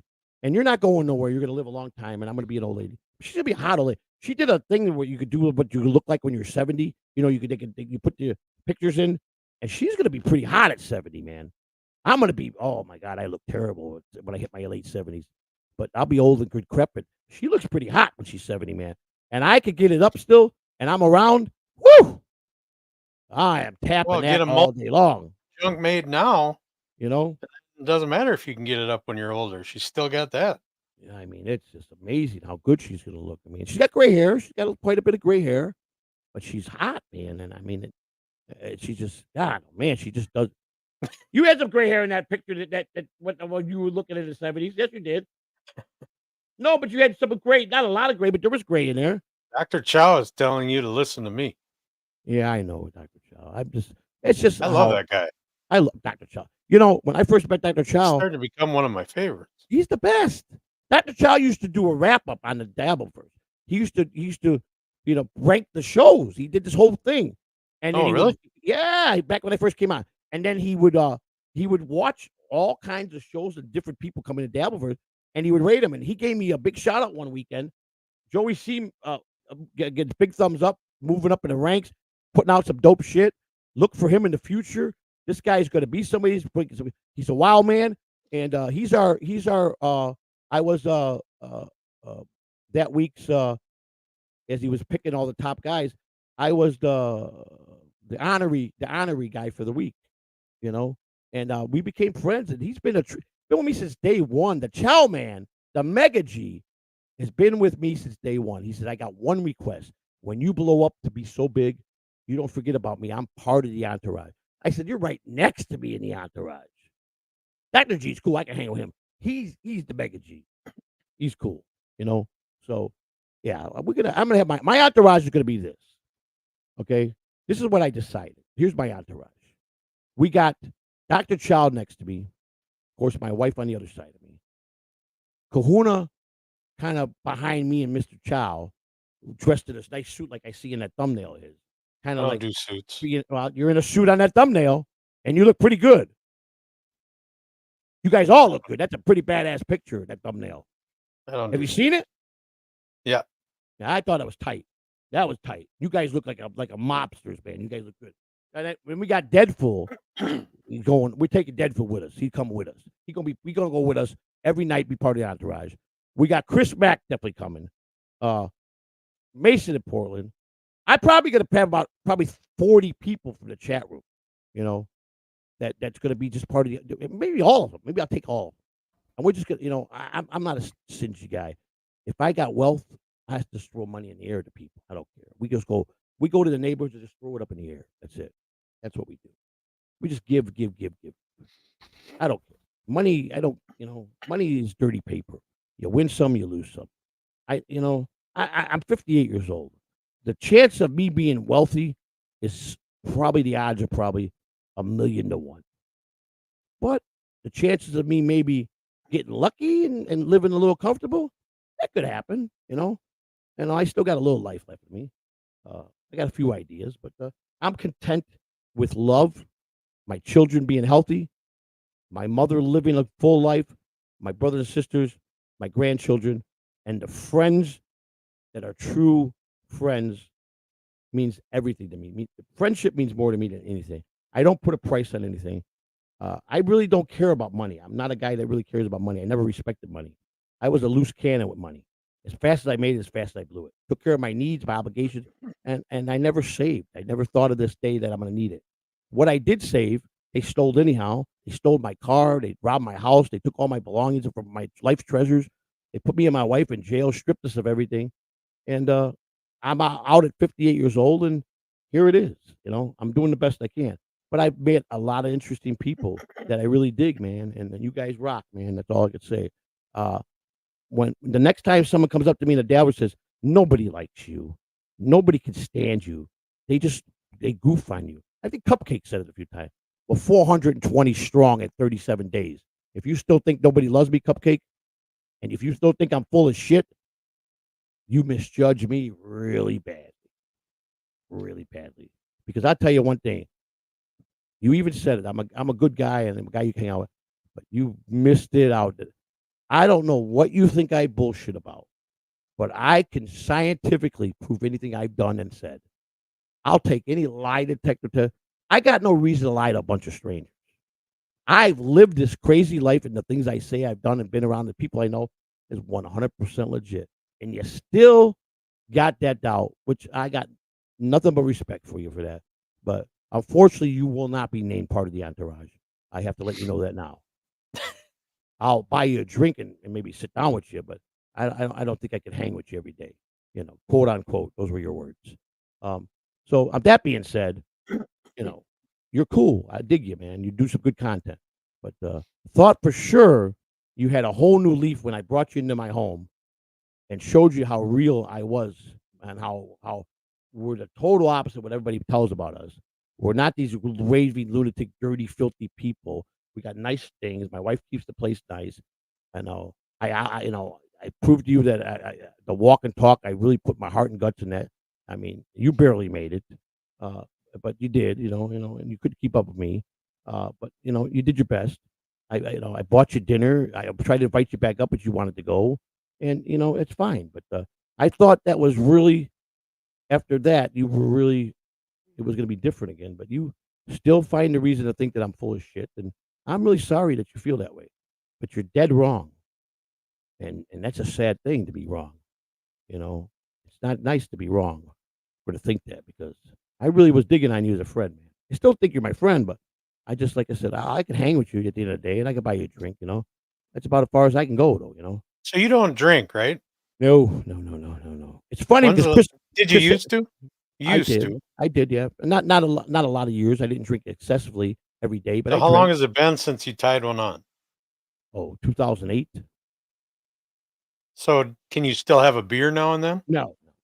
I can't participate in anything that could set me off to go down a rabbit hole.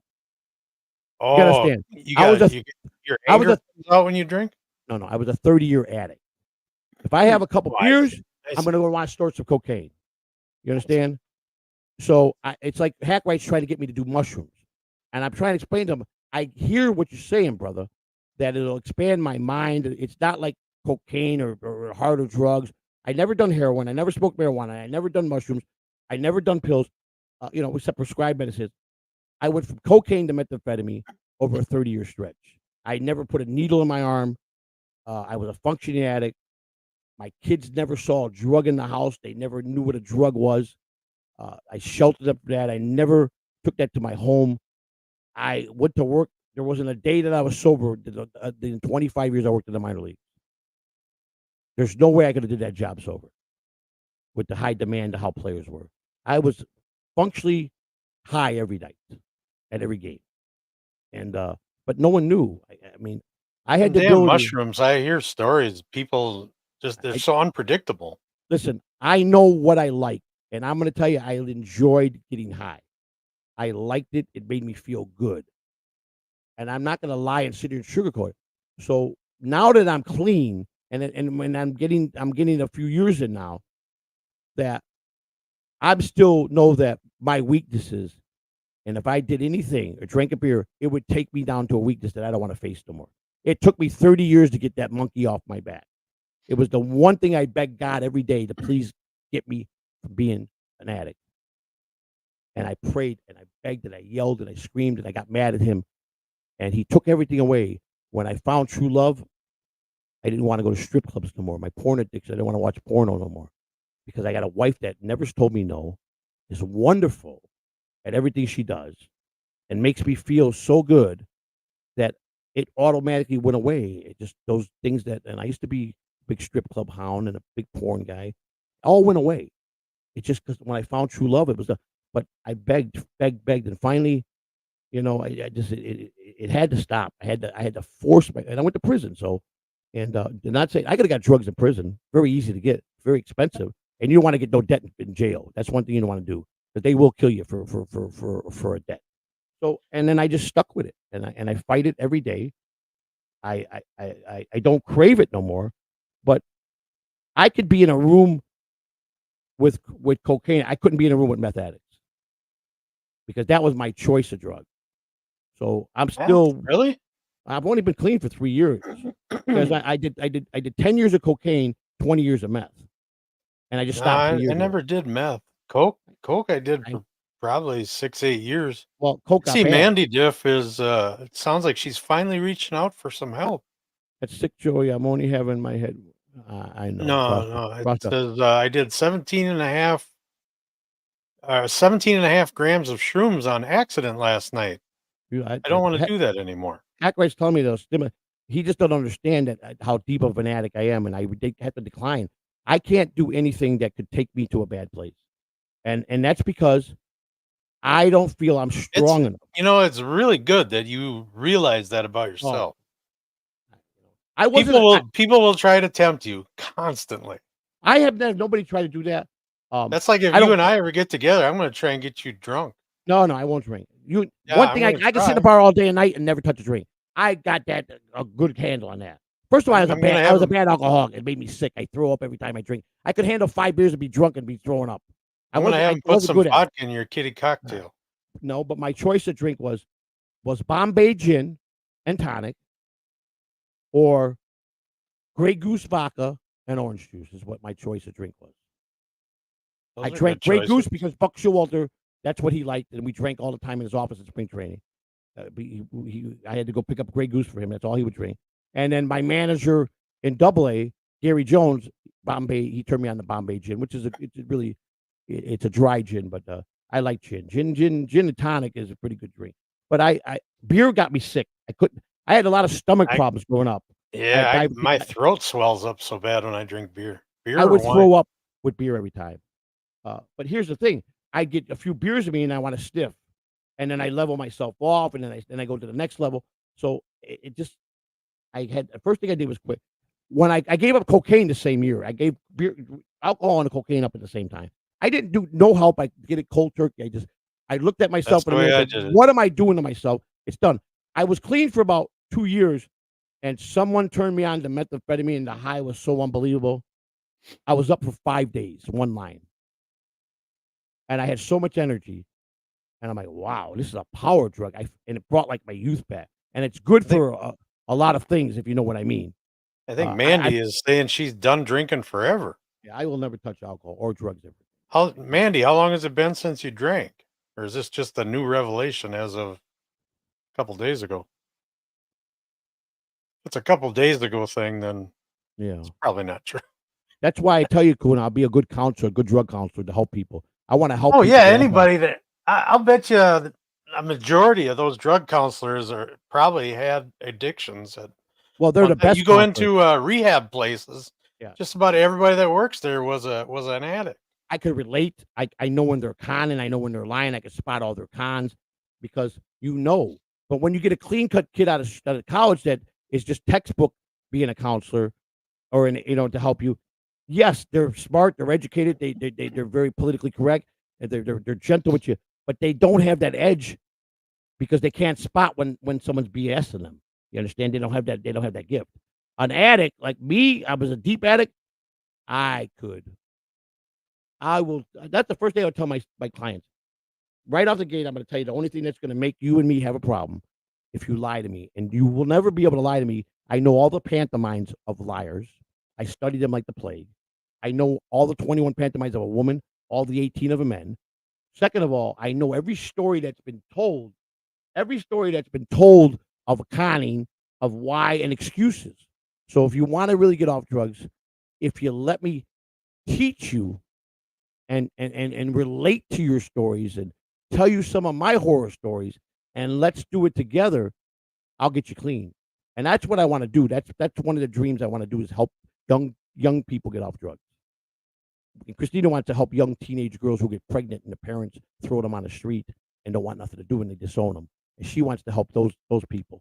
And so we got a lot of things that we want to do, and it takes time. You know, every day I get stronger as far as that aspect. But I like I said, I could go in a bar all day and sit there with somebody drinking. It don't bother. It don't bother. I don't sit there. Well, I gotta have a drink. I wouldn't even do that cocaine. But I'm not gonna say that if I was cocaine. I think if somebody offered that to me, I would walk away from it. I know how it's made today. It's terrible. It's all poison. Yeah, I know. It's nothing like it used to be. It ain't like it used to be from the Colombians and even the Mexicans. It's all made now by some kid chemist who puts together every element, but he's missing ingredients, and it's poison.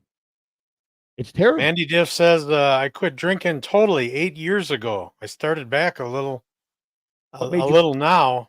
Done the stress level, taking care of your mom and stuff, and work and all that. Now I'm done for good. Last drunk was in March.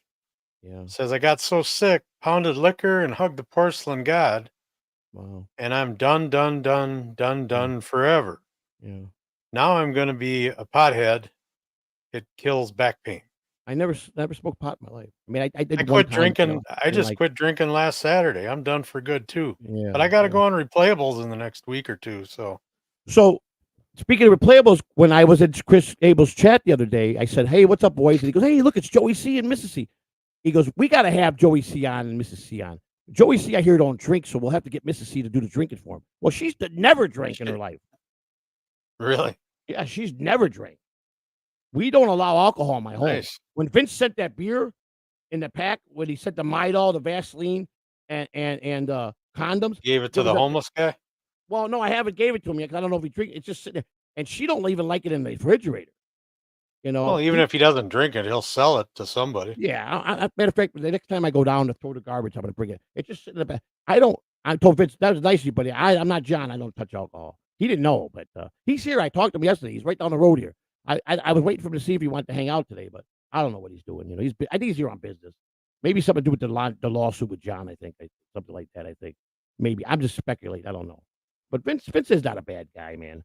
But Mandy Dip, I hope your mom's well. I have been saying prayers for you, and sorry to hear that you tied one on. I hope you feel better. We thank you for being here. We're gonna talk to the chat, roll through the chats, and we're gonna wrap this up. She said that I should drink colored water. No one will know, but I can't dance on colored water. So Mandy Dip says, "Yipper, Joey." Thank you, Mason in Portland. Stuttering John will be going live any minute. All right, that's good. I want to troll him a little bit.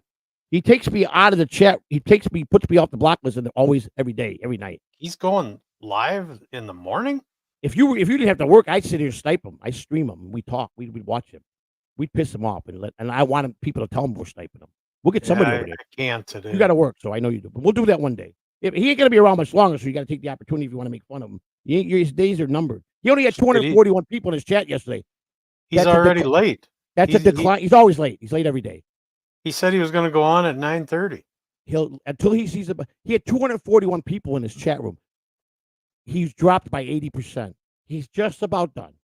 Even Tuki's numbers were down yesterday. He had 800. He had 800 a week ago in there. He had 241 when I was there in his chat yesterday, and he was already in an hour and deep into his channel. So he's losing. Was Uncle Rico on at the same time, or BS or something? Uncle Rico was on at the same time.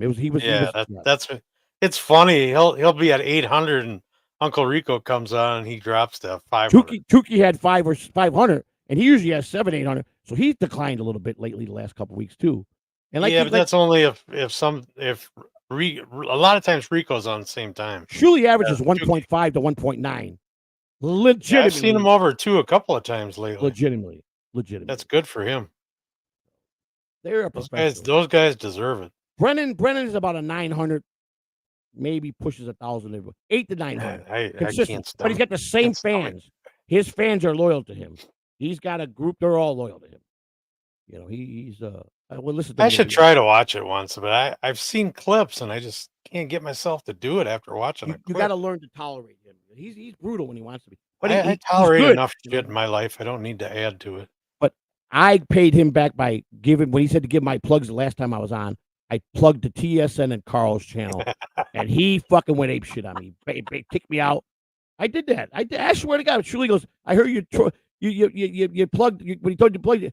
I said, yeah, you can watch the TSN network and Shuli and Egar and Carl over at WATP. He goes, I can't believe you're doing it. Bye. He clicked out. He threw me out. And then the next day he paid me, and I'm sure he didn't want to pay me after. But I got him. I got him good back for that bouncing on my wife. I got him good for that. He deserved it. So I've got no shame. That's funny. That. That's funny. That was funny. That was real funny. Just like when the day I was with John, still talking with John, and he's trying to get me to talk bad about Shuli. He's trying to lead me there. I said, John, right on stream, John, how many times have I told you? Do not bait me. I'm not going to sit here and trash Shuli. Shuli's my friend. Because you don't like him, I don't give a shit. See, I wouldn't. Oh, when you were doing your work there for a while, you trashed Shuli just a little bit. I had to. Those were the days. Yeah, you were saying he was a hack and stuff like that. That was all. That was staged. funny. It was Shuli funny. told me you got to. We talked one day. He goes, well, I guess you got to trash me a little bit. I got to trash you. Shuli started trashing. We had to make it look right. Because John's like, but I thought you were good friends with the Shuli network, and he paid you. What happened? John started quiet because John, he picks up on that shit. I go, John, fuck you and Shuli. But John didn't. He get stand. I wouldn't be a yes man all the way. I said, I'm not kissing your ass. I'm not licking your nuts. I argued with John quite a bit.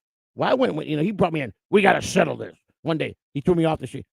You're done. We're done. He called me up. You want to come on and apologize to me? If you apologize to me on stream and super chat me $20, I'll forgive you.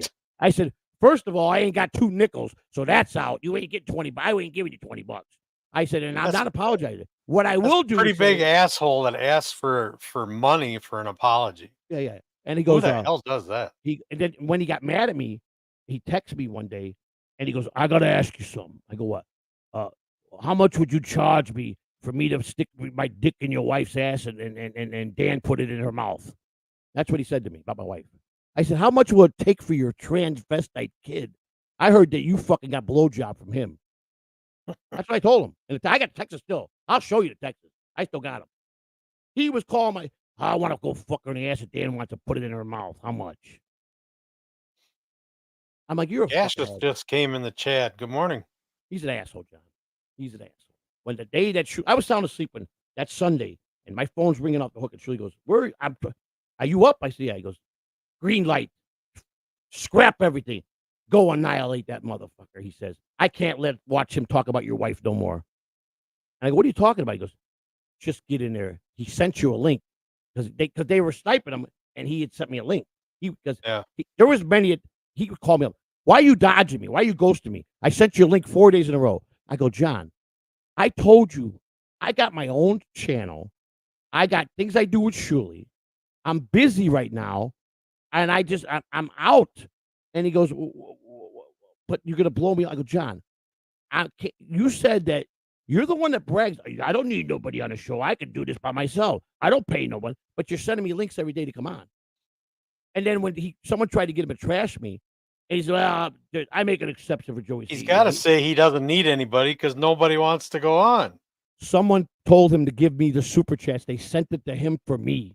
$2 $50 super chats. He told me, he turned right at me at the street and said, you ain't getting none of this money. Because I hope you don't think I'm giving you any of this money. And I turned back and said, no, John, I know you're not going to give me no money. I know I got no shot at getting that money. So I'm not even going to think about asking it. I don't want to get in an argument. Point blank, right on stream. Got so offended because the guy said, make sure that Joey C gets it, John. I mean it. And he says, who super chatted the money? I don't know if it was Leo Gunner or somebody, one of those guys. Yeah, he's on the outs with him too, I think, isn't he? Leo's a good guy. I got no beef with Leo. Leo did me a couple solids, and But when I wasn't monetized, some people stepped up around the holidays and really were nice to me. Nice. But they all wanted me back with John. They go, "You are the best with John. We know John's lucky to have you." You know, and John even said, people said, try to turn him on me. He goes, "Nah, Joey's he's different, man. He really is a good guy and got a good heart. I know he's really is a genuine friend. I tried to be, I really did." And he just and truly says, "Listen, I'm not going to stop you." You're talking about you tried to be a friend originally Originally, back in the day, right? until he crossed. No, I'm talking about when he first came back. When I first started going with him on the street. But then when he first started coming at me about my wife, and that drunken stream that me, him, and DG did was the turning point. He was saying some ungodly things to my wife, calling, saying things, and That was sick, man. I told I John, just, "Don't do that again."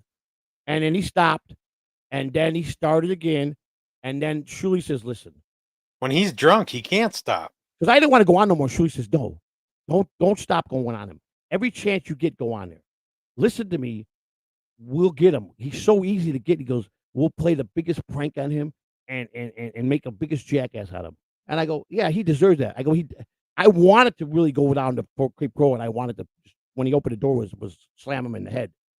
But Christina didn't want me to do that. Shirley said, "Don't go doing that and getting arrested. Don't go that far. Just take it easy. I'll take care of you. Don't worry. I got You a should plan." be able to find out where his mom lives easy enough. I know She's it. I been got his docked mom's 100 number. I times. got his When mom's you're up in number. New York, you should stop in there. I'm gonna be in. I don't know how many hours is Rochester from New York City. About 3 hours. Yeah, it's got to be at least. Yeah. Well, they were saying, who was on the morning show yesterday, Jason. They can't figure out why Mr. Big Shot is flying to Florida when he lives 4 hours from Dabblecon. You know what I'm saying? But it's the experience he wants to be with us to stream and drive to make the drive is why he's coming. I'm going to deny him that. And I told him, "Well, just stay there. I'll pick you up at home." No, I want to be with you guys and do the drive. Okay, come on, kid. So we By already. the time you get to New York, you'll probably never see Spider again. Well, no, He'll be so sick of you. no. He lived with me. He knows He knows that I got no I tolerance. know. I'm giving you Here's the shit. thing. You guys have been Spider- together a long time. Well, since 2013, it's been 11 years. But Yep. Spider, for the lifestyle he lived, he had some rough patches growing up with his family. Yeah, that's And been the kid- obvious lately. The kid never did a drug in his life. When you're around all that and family members are doing it, and for you to just be strong-willed, that I admire. It's like my brother-in-law Kevin. I told him one day, "You're the one person, you and Spider are the two people I admire the most in life." He says, "Why?" I says, "You never had that vice on your back or any bad habits." I said, "Except for smoking cigarettes." I said, "The life you lived and the people you were around, and especially the last 10, 15 years before you came to live with us, you're a strong man. Never, ever been in a room with people doing all kinds, and never," he said, "Oh, no, I would never do that." And people respect him. They never even asked him. And I admire Kevin, my brother-in-law, with everything in the world. I love him to death, man. Just real quick. So I know you're the oldest. Yeah. Where does Kevin fall into that Well, rank? Kevin is Christina's brother. Oh, My brother-in-law. your My brother. brother-in-law. I Yeah, see. Yeah. Well, that's good. You can get along with him. Oh, he's Yeah, great. I gotta pop out of here pretty soon. I don't know if you wanted to end or. Yeah, I mean, so let's say Deadpool said Morning Mandy Kahuna is becoming my favorite comedian. He is pretty good, Dr. Chow. Mandy Diff, I know that. Thanks, Dr. Chow. I listen to Kahuna, and I do listen to Kahuna. Kahuna and I get along. We got good chemistry together. And Kahuna's right. He wants nothing but to be professional. And I like that he keeps me on my toes. And I've been doing right. I've been working hard, I made some intros. They're not quite done. I'm showing them that I care. I do. I used to work at this computer when I didn't stream and did a lot of stuff. When Hackway started teaching me, I was doing all the kind of face swap and stuff. I got into it. It's a little expensive. You got to find the right programs to just pay for the lifetime subscription. So you don't got to worry about making a monthly payment. I get a set budget every month and I pay my bills. And, I don't got much left over, but I don't have no bad habits no more. So that pocket money or gas money, or we want to go out and have a sandwich, some type. We do all right, man. I mean, we're happy. Speaking of a little extra gas money, you got another super chat there down at the bottom. Well, I don't see this money till next month, sometime at the end. But anyhow, doesn't matter. You got a super chat. Yes, of course, and I'm grateful. But is it Poshai or Pushai. Pushy Kringle. Or Pushy Kringle. Pushy Kringle. Kringle. $1.99. Thank you, Pushy Kringle. Please, sir, direct me to the nice, healthy Pushy. Well, if you want a healthy pussy, I recommend you go to a church and find a good woman. Do not get nasty hoe from bar or off the corner of a bad neighborhood. You will get some kind of disease. If you want rat pocket, you go to the worst neighborhood in your town and you look for dirtiest prostitute, and then you have what you want. But you say you want clean, healthy, you go to church. You find good woman at church. Okay, my advice. Flex doesn't want me to leave, I don't think. Flex, I love you, brother. Another gift of membership. Thank you, brother. Is that another one too coming behind it? Yeah, that's Flex is a good man. Thank you, Flex. We love you. Deadpool said, "John's such a scumbag. I want Johnny Bukaki got that one." And you know what? That's well put. If Deadpool, who is pretty generous to a lot of people, said he won't even pay the guy $2, he's such a scumbag, just to troll him and say something that that's to. And that's what most people do. They troll him and they pay $2 super chat. They'll sit there. Surely, you know how many plants Shirley's got over there? John's. I bet you out of 100 super chats, he's got 5 that are positive. Well, it's like, who was it that I heard Shirley talking about? He's back on praising Kevin Brennan. Oh, and Gino Bisconti had a record breaker night last night with super chat. He had like 5 $100 super chats, a bunch of 50s. They gassed him up. Oh yeah, because he don't like Kevin, and he don't really care for John. And Gino, I like. He's a straight shooter. I don't know him. I've never met him. I talked to him a couple times, once in his chat and once through text. I do have his number, but he's a straight. Gino tells you like it is. He'll tell you if he observes everybody. He's pretty straight. He'll tell you what his thoughts are about you. He won't be too nasty to you, but at the end of the day, he'll say, "But you're an all right guy, but stop swinging on nuts." He's that type of guy. He'll tell you straight to his face. I admire a guy like that. Kai and I would talk at 4:15 this morning. I text Kai, "I know you're up. Call me immediately." Right away, Kai. We talked for about an hour and 15 minutes. We had a great talk, laugh with me and Kai. And he says, "What do you think about us getting Gino Bisconti on one of the shows?" I said, "I would love it." I don't know Gino well, but I don't think he's got a beef with me. I've never said anything bad about him or his girlfriend or anything he's done. I'm not that way. I don't know him. He's got my respect. So Kai says, "Well, you should reach out to him since you got his number." I will. I'll reach out to Gino. I'm not saying he will, but maybe he will. I read something on Twitter this morning that said they want to get Gino a headphone with a mic because apparently he must walk around all the time and he fades away from the microphone. Oh, okay. And you can't hear him. He's ranting. Yeah. I don't know. How many people were a Ski Mask fan? He's seemed to be coming back a little bit slowly, but he was really rough shape. That guy's a little off his rocker. I really there are like some fans out there. But he went postal on me one day for no reason, man. I don't know what. I mean, he just started trolling me, and so I said, whoa. I've never disrespected. First of all, I'm old enough to be your father. You understand? So I'm old enough to be your grandfather. He's a young kid. He's in his 20s, I think. So don't take it easy. I never did. I've always said good things about him, and he just one day pop it off. So he didn't even waste his time. We didn't argue. I just said, you know what, it is what it is, and I haven't talked to him since. But I don't know what turned him on me. I don't know what I did. Just flipped on me. I think he got mad when he was taken off MLC and I was going on. I think he didn't like that. Maybe that was what it was. I don't know. But Brennan turns on everybody. He was the type of guy. If you're on the day with him, like sometimes he don't even let you know. He'll just send a link and don't say no, don't call you, don't give you a heads up. John does that sometimes too. I told John, listen, don't send links unless you call me and ask me, because I don't know. I don't sit there at my computer and look to see if people send me links. Yeah, you got to know what's happened in the last 2 days. I sent you a link 4 hours ago. And you go, John, what are you talking about? I haven't even looked at my email since last night. Did you call me and give me a heads up? Well, why don't you come on now? I'll wait for you. No, I'm not. I'm busy, John. Yeah, he thinks everybody's at his beck and call. I'm not coming on. And Brennan would 4:00. He's ringing my phone. I sent you the link at 2:00 and you're late. Unacceptable. And I'm like, whoa, aren't you the guy that said that you would pay everybody for coming on but me? that I was a low-cow piece of garbage, no talent, and you would never give me $1? Your exact words, Brennan? You will pay everybody else and make me know that they pay them, but you'll never give me a red cent. It didn't work last time I went on because I wasn't coming on. I haven't watched a Brennan show, but I feel he's somebody that follows what the chat says. Like if the chat is he's a ball talking washer. positive about somebody, he's going to be positive about that person. Anybody They're talking negative shit about, like, say you, then he's gonna say, oh, okay, well, I can get super chats. I'm right. gonna send Joey the link. His whole show is based on negativity. He brings Yes. guys that with the chat. Yes.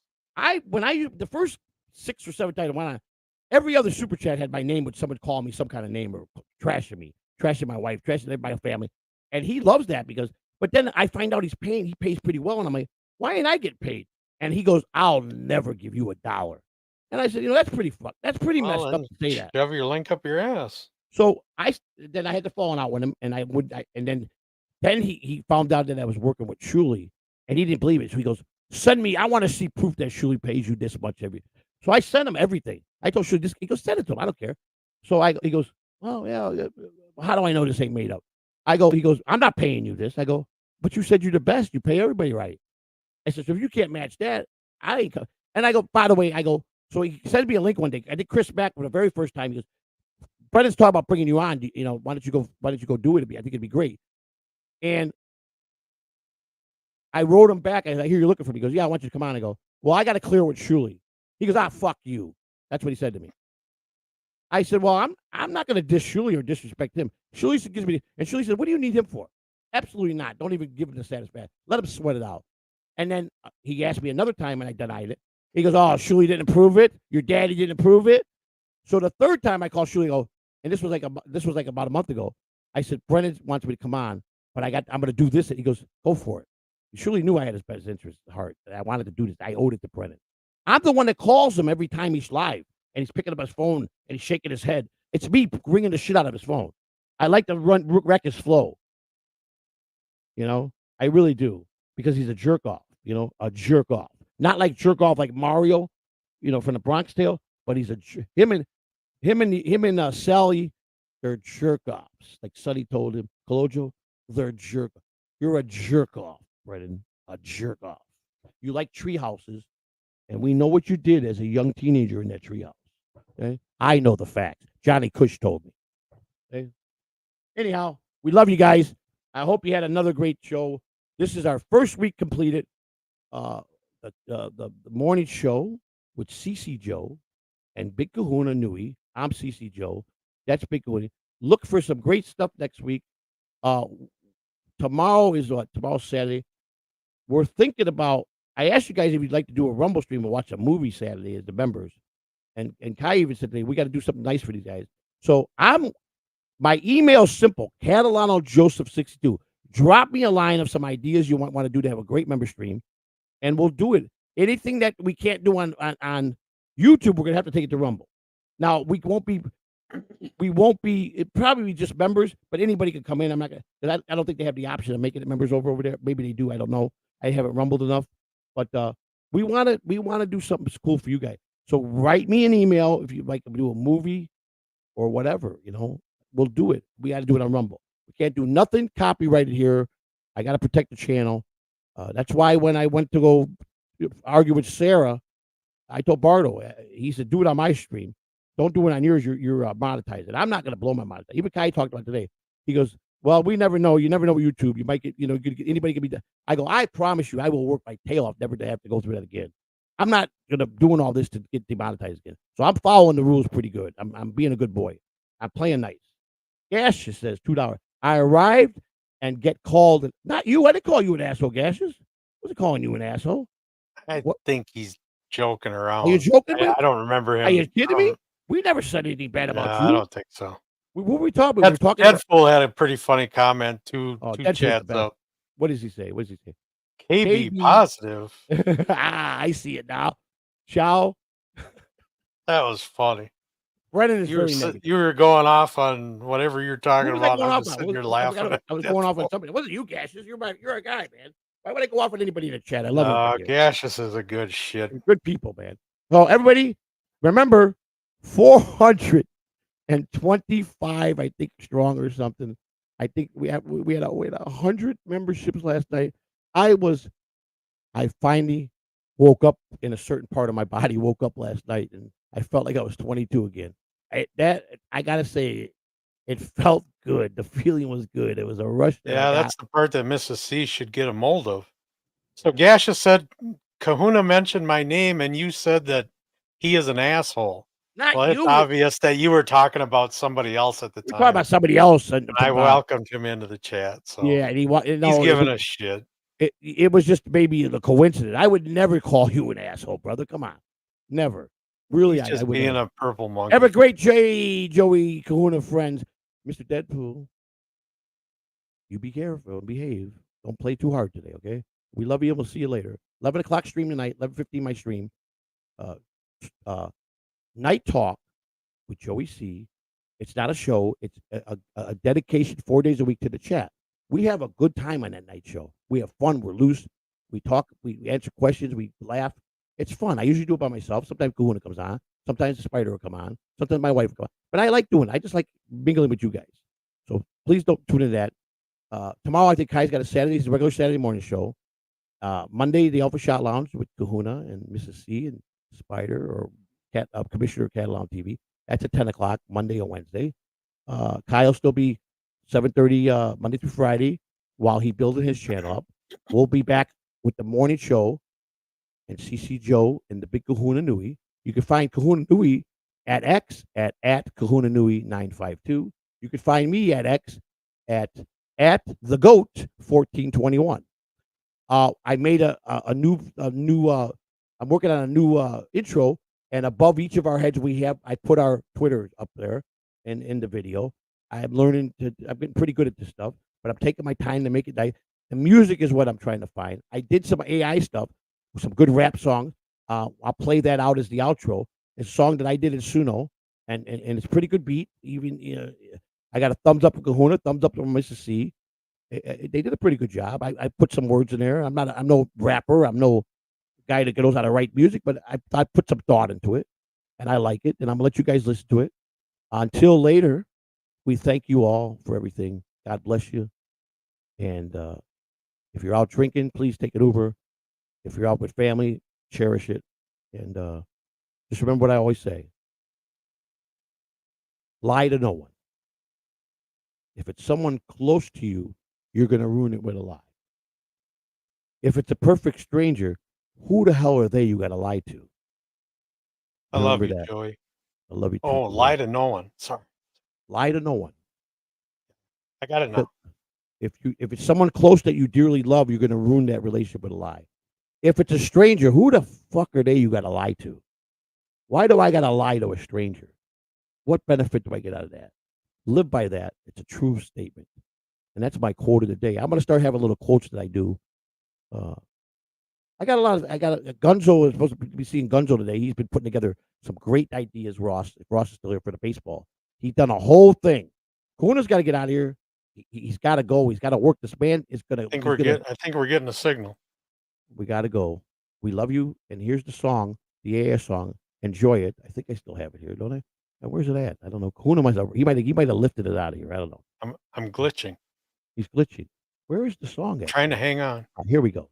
This is the AI song. It's actually 8 minutes and 18 seconds. Here we go.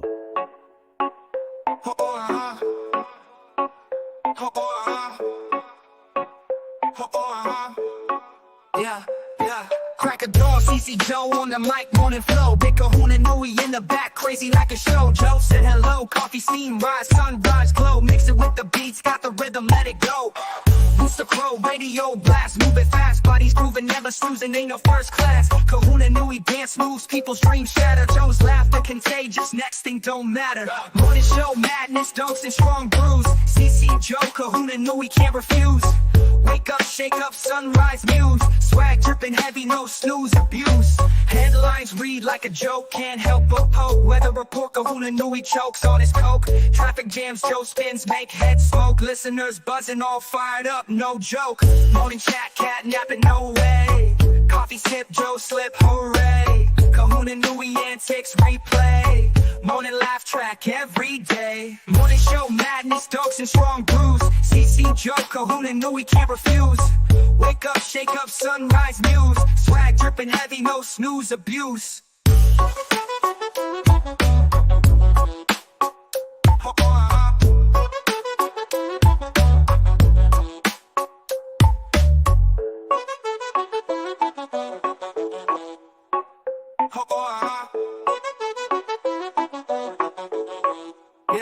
Yeah. Morning show madness, dunks and strong brews. CC Joe, KahunaNui can't refuse. Wake up, shake up, sunrise muse. Swag dripping heavy, no snooze abuse.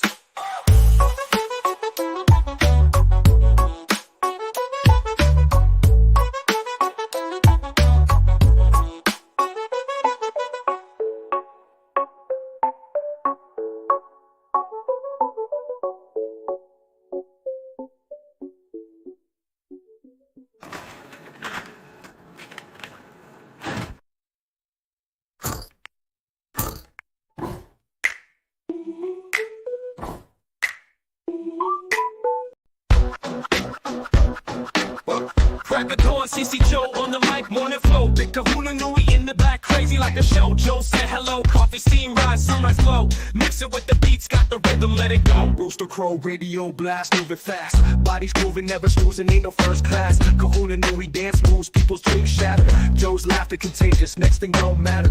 Morning show madness, dunks and song brews. CC Joe, KahunaNui can't refuse. Wake up, shake up, sunrise muse. Swag dripping heavy, no snooze abuse.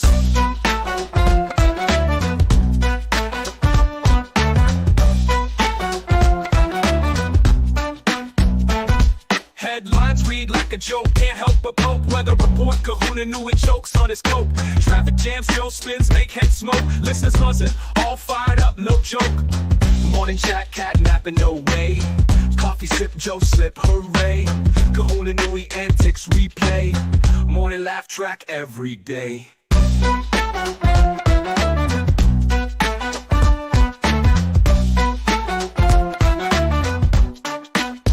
Morning show madness, don'ts and strong brews. CC Joe, KahunaNui can't refuse. Wake up, shake up, sunrise muse. Swag dripping heavy, no snooze abuse.